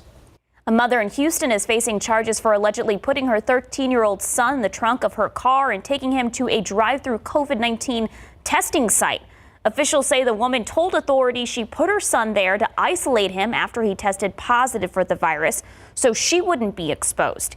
She added that he needed additional testing, so that's why she was taking him to the testing site. The boy was not harmed. The woman, who is a teacher with the school district where that testing was being done, she is being charged with endangering a child. The school district has also placed her on administrative leave. Well, the big story from yesterday, the 3 men who chased, shot, and killed Ahmaud Arbery, they have been sentenced to life in prison. And the judge denying any chance of parole for the father and son who armed themselves and the 2 who initiated the deadly pursuit of the 25-year-old man. So this is what we know. Greg and Travis McMichael, they grabbed guns. They chased Arbery in a pickup truck after spotting him running in their neighborhood in Georgia. Their neighbor, William Roddy Bryan, joined the chase. He recorded cell phone video of Travis McMichael shooting Arbery with a shotgun. Now, Bryan was granted a chance of parole, but he must serve at least 30 years in prison first. A jury convicted all 3 defendants of murder, aggravated assault, false imprisonment, and attempted false imprisonment in their trials back in November. Well, back here at home, a number of women starting their morning at the SAPD training facility, not because they're in trouble, but because they are learning. Jonathan Cotto joins us live from the SWAT obstacle course. Jonathan, what's going on out there? You know what? A lot of fun stuff. Let me tell you, these ladies are absolute beasts, and you can see it here. They're pulling a 160-pound dummy here to simulate being able to pull either a relative, a neighbor, anyone who has become incapacitated. But I have here Officer Munoz is going to talk to us a little bit more about this training effort. Now, it looks challenging enough by itself, but weather conditions are making this a little bit more tough. What is it looking like here for these ladies? So this just shows how versatile officers have to be. We work in snow, sleet, rain. You know, when the snow hit, we were still out there working. So this just gives everybody a taste, especially females, a taste of what it's like to be an officer and work in these weather conditions that we have. Because as an officer, you work in the condition, and then if your uniform gets messy or dirty, then you just go in, change your uniform, and get back to the next call. Now, this is 160 pounds. I say, should I try it, ladies? Yeah. Should I try this? How heavy is this? 165. Let's see.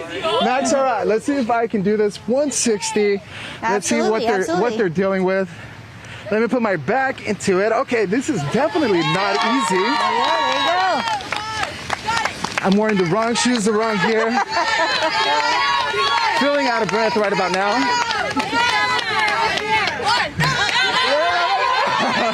Thank you, ladies. Thank you so much. That is not easy. I can imagine what you guys are going through right now. Good job, okay? Max, Sarah, that was tough. I'm out of breath. I'm going to toss it back to y'all. Great job. Great job. I was waiting for him to power move it, throw it over his shoulder, I got this. Hey, doing great out there, Jonathan, especially all those ladies. Of course, we're going to check back in with them in about 25 minutes. But for now, 9:07, 52 degrees out. Still ahead on GMSA with the disappearance of 3-year-old Lena Kill. Parents may be wondering how to talk to their children about certain dangers to help keep them safe. We'll share some conversation starters a little bit later in the show. But first, coming up right after the break, the signs you should be aware of to make sure you don't have a thyroid issue. It's part of Thyroid Awareness Month. We're going to explain. All right, earlier we really couldn't see much out of live cam. Still can at this. Oh, we can see the roof of Whataburger. That is a great indicator right there. Our guiding light. Yes, Sarah Spivey will have our forecast when we come back. Welcome back. January is Thyroid Awareness Month. Your thyroid is a small gland in your neck. It plays a huge role in helping your body work right. Stephen Cavazos explains the secret signs of what you need to know that could show that you have a thyroid problem.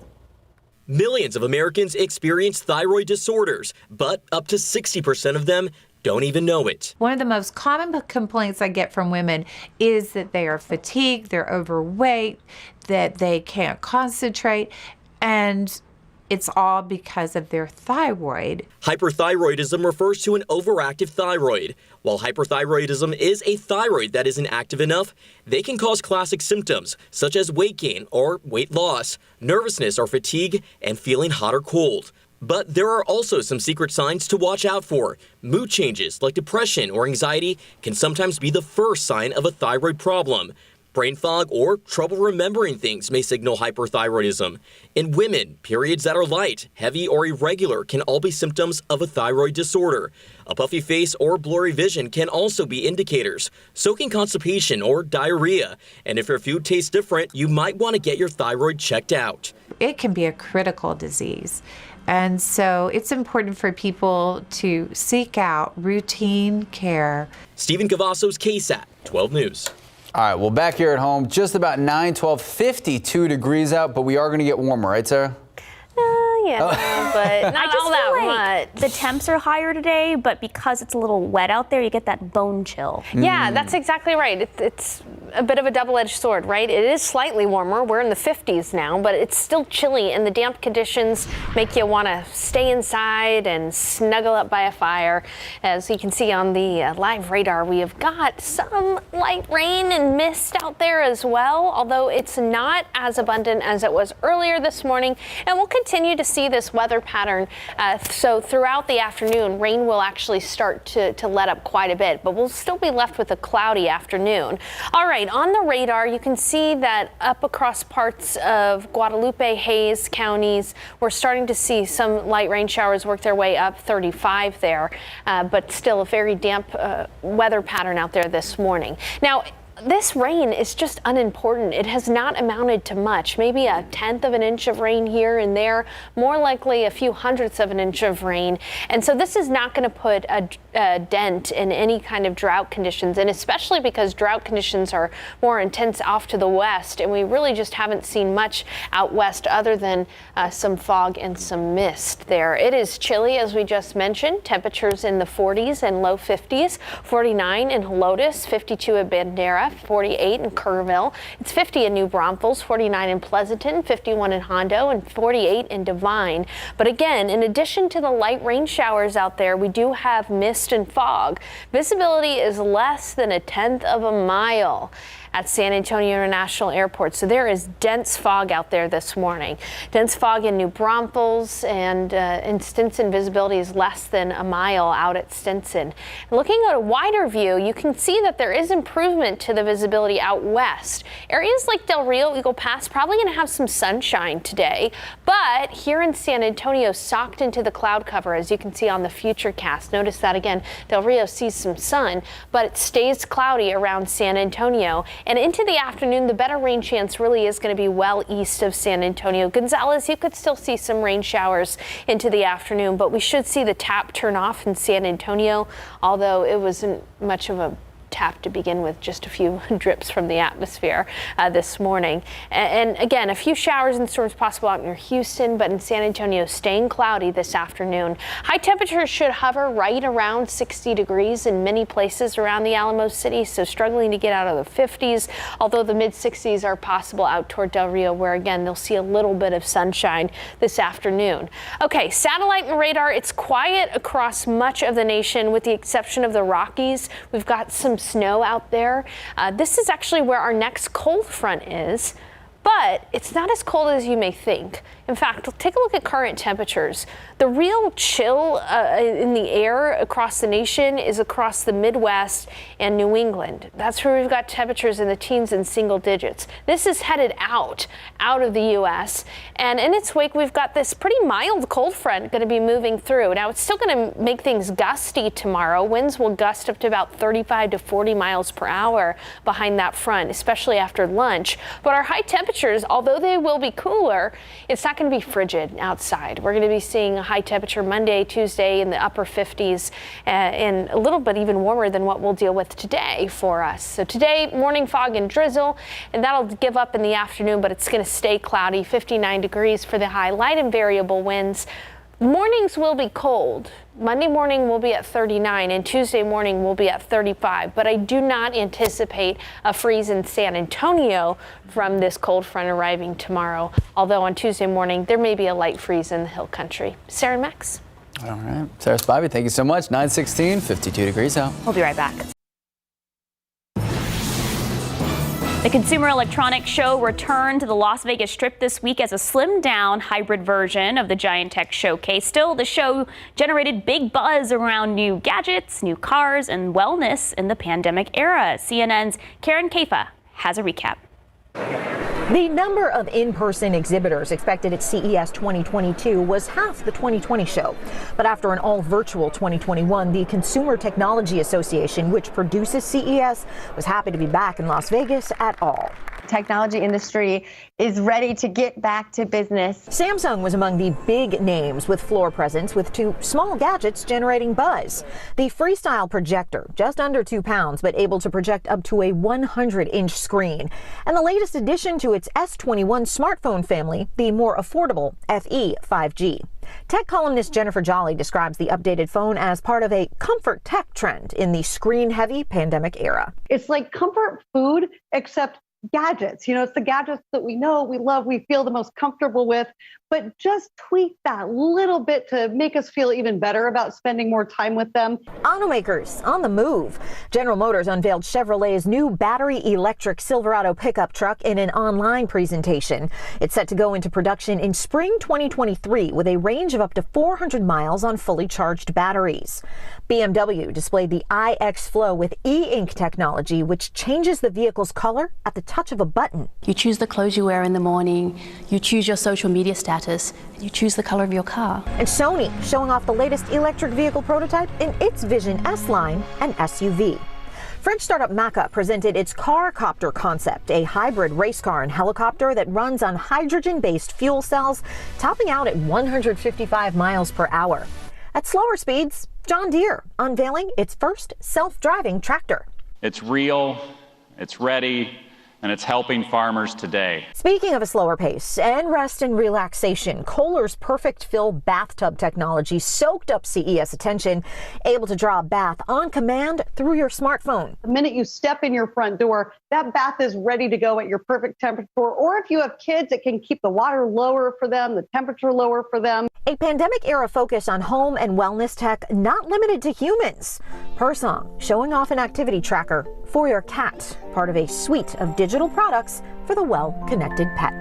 I'm Karen Kefa reporting. Do it. Did that cat just go into a trash can? I don't know. I was just telling Sarah, I've always wanted to go to CES after the pandemic, but there's so many interesting things. It is cool to see. Yeah. A glimpse into the future. I'll avoid the cat stuff for now. 9:21, 52 degrees out. All right, we got a big birthday. Oh. Do we? Okay, are we going to go back to birthdays later? Okay. Okay. Well, for now, 9:22, 52 degrees out. We'll be right back.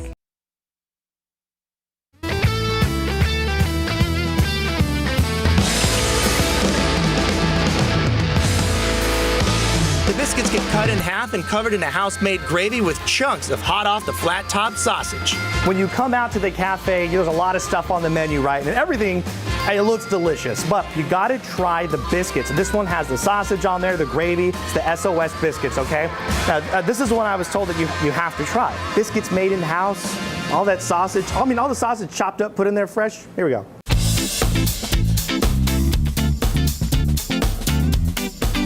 This is incredible. It really is. The biscuits are so soft and tender. And you know what's interesting is when they're making them, where's the butter, right? It doesn't even need it. They're so fluffy, and they have this like whole profile, little flavor profile all to themselves. You'll go to other places with like flaky biscuits. This is like a cake biscuit, y'all. This is like a breakfast savory cake. I don't even know if that's what you would call it, but there you go.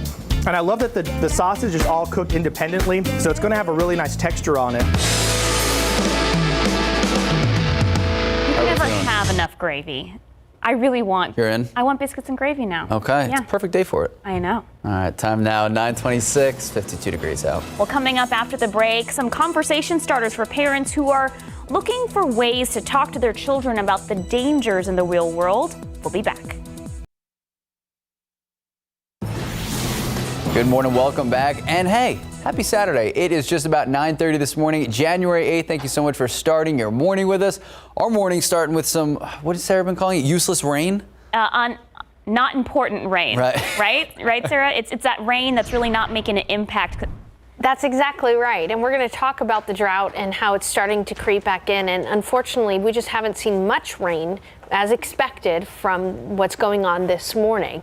As you can see outside right now, mist, drizzle, and fog, limiting visibility. And this is a thick fog that's going to stick around likely for most of the morning and into even the early afternoon hours. But visibility at the airport, where this camera is down to less than 1/10 of a mile this morning, down to 1/2 mile at Bernie Stage Airfield, down to 1/4 of a mile in New Braunfels, down to 2 miles in Kerrville, and 2.5 in Hondo. Now, we are starting to see some of the drizzle and mist let up around San Antonio, but still plenty of drizzle and mist across parts of Comal and Guadalupe counties this morning, and things are going to stay damp into the early afternoon. Unfortunately, this light rain is not enough to wash Mountain Cedar out of the air. In fact, today, Mountain Cedar is high past 7,000, and molds have climbed as well. They are high as well, past 1,000. So not a great day outside if you want to spend time outdoors or if you suffer from allergies, because both Mountain Cedar and molds are high. Now today we're going to continue with this damp weather pattern until about the afternoon, and it'll stay cloudy. Highs will only be in the 50s, light and variable winds. Today's an eventful weather day because of how gray and damp it is, but tomorrow we're going to get a cold front. I'll tell you what that means for our temperatures and winds coming up in just a bit. Max and Sarah. Thank you, Sarah. San Antonio police telling us our city saw the highest homicide count since 1994, and the highest homicide count was just last year. They say a total of 160 people were killed in 2021. That is a 23% increase from the year before, from 2020. According to police records obtained and analyzed by KSAT, the tally is higher than the most recent spike in 2016. In 2016, remember, we had 151 killings that were reported. So despite the numbers, local police still believe San Antonio remains a safe place to live. They say that if you're not engaging in risky criminal behavior, your chances of becoming a victim of violence are very low. The big exception, though, family violence. News of the disappearance of 3-year-old Lena Kill is enough to rattle any parent or caregiver. Police have so far said they don't have any leads to indicate Lena was actually abducted. As the investigation continues, child safety advocates say parents should take time to talk to their children about potential dangers and empower them to speak up if they feel unsafe. Patty Santos tells us when those conversations should start.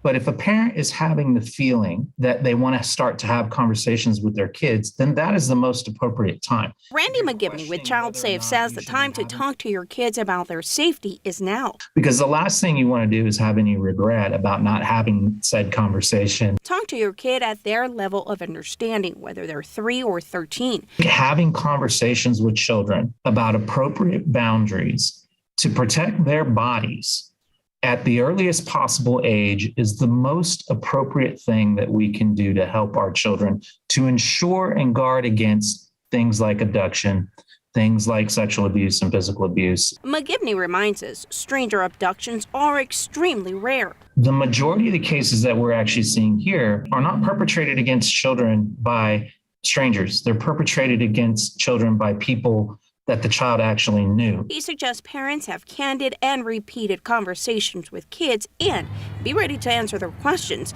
Doing so at an early age empowers them to speak up. If you don't know how to start, ask other parents or your pediatrician. Children oftentimes, do have that trust your gut sense. Pediatrician Mandy Svitek says try role-playing scenarios and offer them a plan if they find themselves in trouble.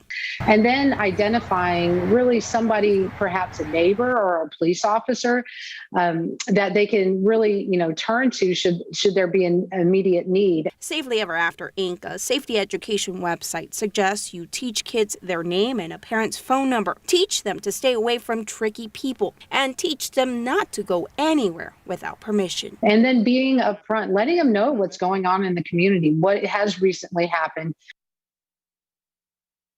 And that was Patty Santos reporting. We have many more scenarios for parents to consider talking to their children about, and the links to resources right now on KSAT.com.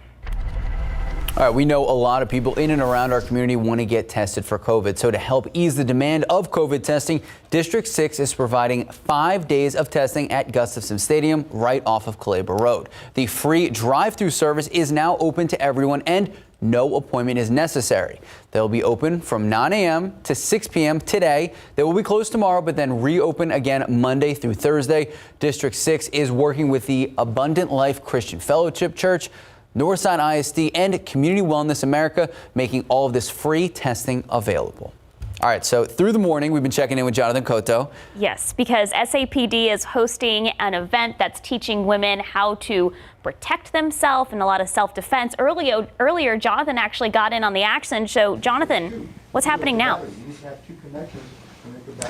Well, right now, Sarah, we're in a different portion of the training. The ladies have just been moving from section to section, learning different skills, learning very valuable real-life scenarios here. And right now, we're in a part of that training called Shoot, Don't Shoot. And to explain exactly what that means is with me, Officer Tactics Instructor Annie Salinas Lauer. Now, this is the Shoot, Don't Shoot. What are the participants learning in this portion of the training? They're going to be learning specific tactics on how to handle scenarios or what realistically would be calls. So our scenarios on the simulator are pretty much shoot, no shoot scenarios.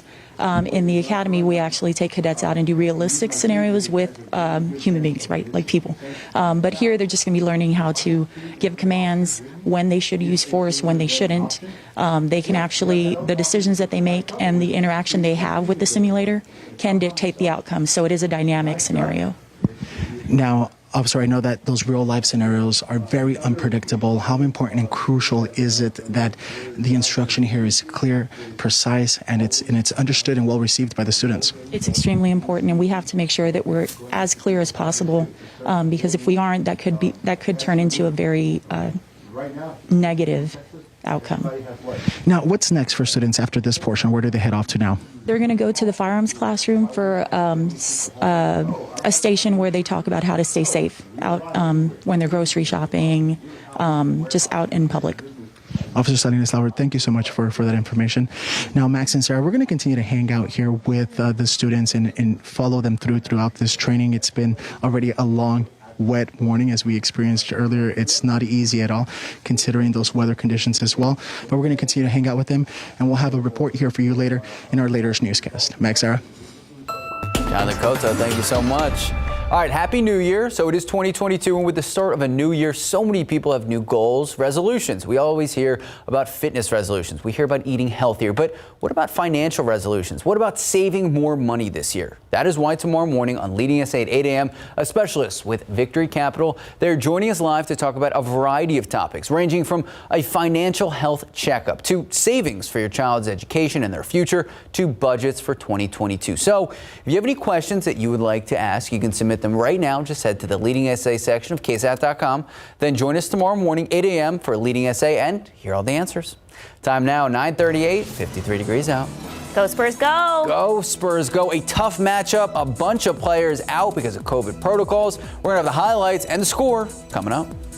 53 degrees at 9:38 this morning. That fog lifting just a tad bit, but definitely sticking around. Sarah Spivey will have our Saturday forecast when we come back.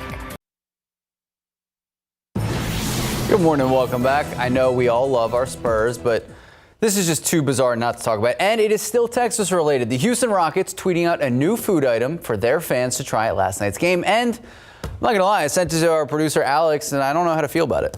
All right, so take a look. You guys be the judge. It's a jumbo mac and cheese hot dog with Fruit Loops and bacon. And a lot of replies from the fans are just, why? Like, what is happening? I tweeted it saying, I don't know if this is a joke or not. You know, I'm not gonna lie, I would try it. I think it tastes good. Okay. That's what I'm gonna go for. You have cheese, you have carbohydrates, you have salt, fat, you have sweetness on there. Sugar. This is my thinking face. And then the only thing, there's no heat on that, so like maybe a little hot sauce would be good. I don't know, I'm just really hungry, so I'd try anything right now. Ditto, girl.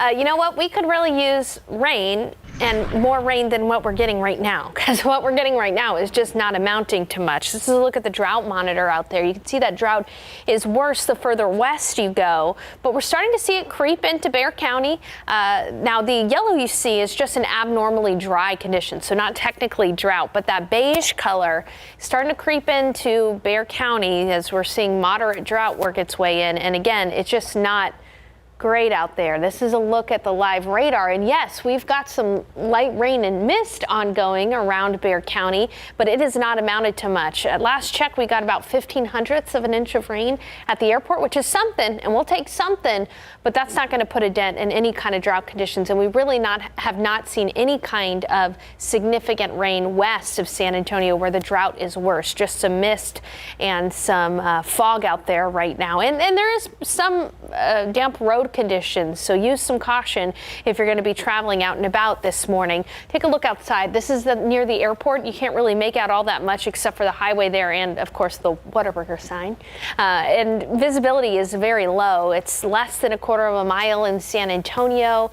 Some improvement out at Port SA, where visibility is now up to 3 miles, up to 1.25 miles down at Stinson, but still a very gray, damp, and chilly morning. Temperatures this morning in the 50s. And yes, this is warmer than we got yesterday, but still, you couple temperatures in the low 50s with the damp conditions, it feels pretty cold out there this morning.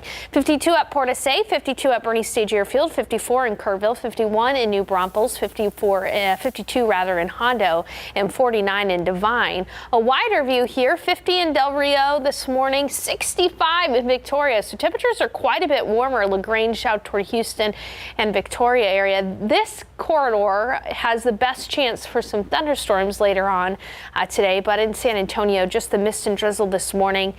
And then that's going to be it. You know, in the afternoon, we'll see the dampness start to go away, but it's still going to stay cloudy in San Antonio today. So our temperatures are not going to warm up too much from where they are out there right now. And as I mentioned, there's a better chance for rain off to the east toward Houston. We're looking at a high temperature likely in the upper 50s, near 60 degrees around the metro area, mid 60s for Del Rio. Del Rio, you should see a little sun this afternoon, but you're some of the few lucky ones that are going to see the sunshine today. 66 for the high in Cotulla. All right, we do have a front that's expected to arrive tomorrow too, but this is not going to be a potent cold front. It's not going to be frigid. It is going to bring some noticeable changes. So here's how tomorrow's going to start off. Before the front moves through, it'll be in the 50s with fog and drizzle, a lot like what it is out there right now. And then that front's going to move through at noon. So until noon, we'll be able to warm up into the 60s. But once that front moves through, temperatures will plateau and then start to drop, and it's going to become breezy. Winds are going to gust up to about 35 miles per hour. But don't expect an Arctic front. This is not going to make temperatures plummet too much, although the humidity will definitely be out of here. By Monday and Tuesday, we're back to chapstick weather, and temperatures in the morning will be chilly. Monday morning, Tuesday morning, we'll be looking at temperatures in the 30s. A freeze is possible in the hill country on Tuesday morning, but it's going to rebound nicely into the 50s and 60s Monday and Tuesday as well. Once again today, foggy and drizzly out there until the afternoon. The clouds will stick around, light and variable winds, a high temperature only of 59, and then that front arrives tomorrow right around lunch, making it windy, probably kicking up the mountain cedar even more. We'll have mornings in the 30s Monday and Tuesday, but afternoons in the 50s and 60s. All in all, this week is going to be pretty mild and pretty seasonable. Another chance for rain on Thursday, but again, don't get your hopes up. It's not going to amount to much if you do even see some rain. A 30% chance for rain in San Antonio. All right, Sarah Spivey, thank you so much. 9:46, 53 degrees out. Go Cowboys. All right, a big game. We have Week 18 regular season game, and it has huge playoff implications. Here's the thing. Cowboys are going to be without some crucial key players. We're going to explain why and who will actually be suited up. Take a look at these lotto numbers. Pick 3, 5, 3, 7, Fireball 8, Daily 4, 8, 3, 4, 0, Fireball 6. Cash 5, 2, 18, 27, 28, 30. Mega Million 7, 9, 29, 43, 56, 57. Big number 6. Megaplier 3. Good luck. We'll be right back. Good morning, welcome back, and go Spurs go. Here's the thing, this guy right here, Josh Primo, he set a franchise record, the youngest Spur to start a game. He's just 19 years old. That is because the Spurs were down 6 players in Philadelphia. We're going through COVID protocols. So Primo, the youngest, he also made the first bucket of the game. So Spurs starting off, and then boom, cool little corner 3, no one's upset. But Seth Curry, not Steph Curry, Seth Curry, he caught fire. Here we go, a little pick and roll. Jacopoto, beautiful dunk. Philly led by 18 at halftime. DeJounte Murray doing all he could. Look at here. Good defensive play, steal, and the easy dunk, but it was not enough. Sixers rolling past the Spurs, 119 to 100. Here's what I say every game, though. It is a long season. It is a marathon, not a sprint. Next up, the Spurs taking on the Brooklyn Nets. Kevin Durant, James Harden, New York tomorrow. This one's set for early tip-off, 11 a.m. Pro football coverage, powered by Davis Law Firm. And here's the thing, we don't have to wait for NFL action for tomorrow. We get it tonight. The Dallas Cowboys arrived in Philadelphia last night, their final game of the regular season, taking on division rivals, the Philadelphia Eagles. But here's the thing, the Cowboys left a number of players behind. Among them, Pro Bowler Trayvon Diggs. He's been sidelined with an illness all week long. He hasn't even been able to practice. The Cowboys Pro Bowl quarterback, shouts, Pro Bowl award. Big deal. He was never placed on the COVID reserve list. Joining Diggs back in Dallas, Donovan Wilson, he's also been ill, not officially ruled out for the game. Safety Jaron Kearse and running back Tony Pollard not on the team's charter plane yesterday because of various injuries. Kearse, he's been limited all week. He has a bad hamstring. Tony Pollard still dealing with that foot injury. Earlier in the week, we learned star rookie Micah Parsons. He has been phenomenal this year, but he's also been ruled out for the game. He tested positive for COVID, and he's not the only one. Left tackle Tyron Smith and cornerback Anthony Brown also out. So how will defensive coordinator Dan Quinn, how is he going to handle the shortage on defense, starting with that linebacker and Penn State alum, Micah Parsons? I think what we've learned certainly in 2021, we've had a lot of people in and out of the lineup, and every week it was seemingly something, and so I think that's been the way of the 2021 season. I think more than anything, you adjust and you attack, and I do love that about our defense. You never know who's going to get a chance or a moment to step up, but I do know that they'll be ready to roll, and I think this season we've definitely lived it as coaches and players, and so the numbers and the names change some, but the one thing that can't change is what we do and who we are. And I think that's true in football and that's true in life, that you adjust and you attack. Love that advice. There you go. All right, you can watch the Cowboys take on the Eagles live right here, KSAT 12, 7:15. All right, we are talking college. I'm coming back to the Cube for this one. Very exciting news. Former Longhorn quarterback Casey Thompson, we know he entered the transfer portal. We didn't know where he was going, but we now know he is headed to Nebraska. Casey Thompson making that announcement on Twitter. He visited the Cornhusker campus earlier this week. Remember, he led the Longhorns this year, more than 2,100 passing yards, 24 touchdowns. He also had 9 picks. He started the final 10 games. He also backed up Sam Ehlinger and appeared to be his heir for the quarterback throne of Texas. He threw for 4 touchdowns in the Valero Alamo Bowl in December of 2020. He beat Colorado 55-23 right here in the Alamo City. He replaces Adrian Martinez at Nebraska after Martinez transferred from Nebraska to Kansas State. So now with all this transfer portal stuff, it's kind of like free agency in college. Awesome. Yeah, there you go. Love it. Sports, 9:54, 53 degrees out. Hey, I have a shout out to someone special. Happy birthday, Patty. That's my mom. Aww. My mom's birthday was earlier this week, and I just want to give her another shout out. Love you, Mom. And I'm not going to say her age, but doesn't she look fantastic? She looks phenomenal. Happy birthday. All right, don't forget to send in your birthday shout outs. We love to see your pictures. Make sure you include one, not like the one that's on your screen. Head to KSAT.com, click on the birthday section under the entertainment tab. You'll be able to click on the person's birthday month, upload a picture. Remember to include a name and age, and you might see their picture on TV. All right, well, welcome back. One last look at the pollen count. It's not a pretty look.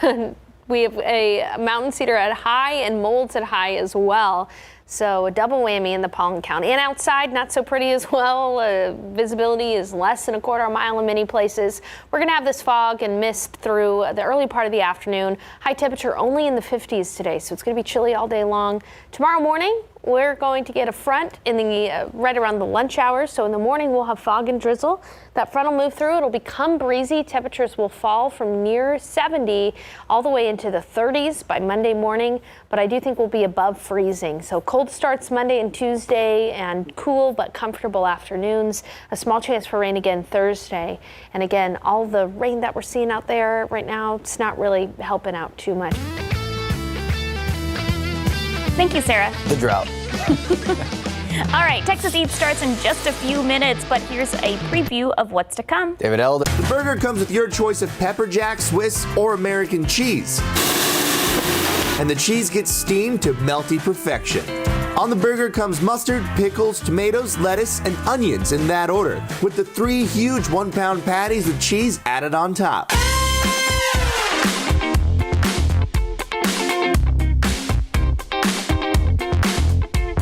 I've seen a lot of big burgers in my day. This one has to be one of the largest. Look at this thing. It's got bacon, onions, lettuce, tomatoes. You got the classic mustard on there, pickles, and then you have all that cheese on there. I gotta take a bite of this thing. I gotta know what we're working with here.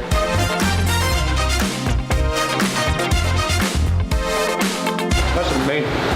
This is really good. Even though the burger is this big, they have managed to create a flavor that is incredible. The seasoning on there is right. All the ratio of all the veggies that are on the bottom, that's bigger than my head. All right, so there we go. In just a few moments, we're going to have Texas Eats, but for now, thank you so much. Yeah. Thank you so much. Hey, we'll be back here tomorrow. 6 a.m. And at 8. I think we could split a burger like that, for sure. 6 of us.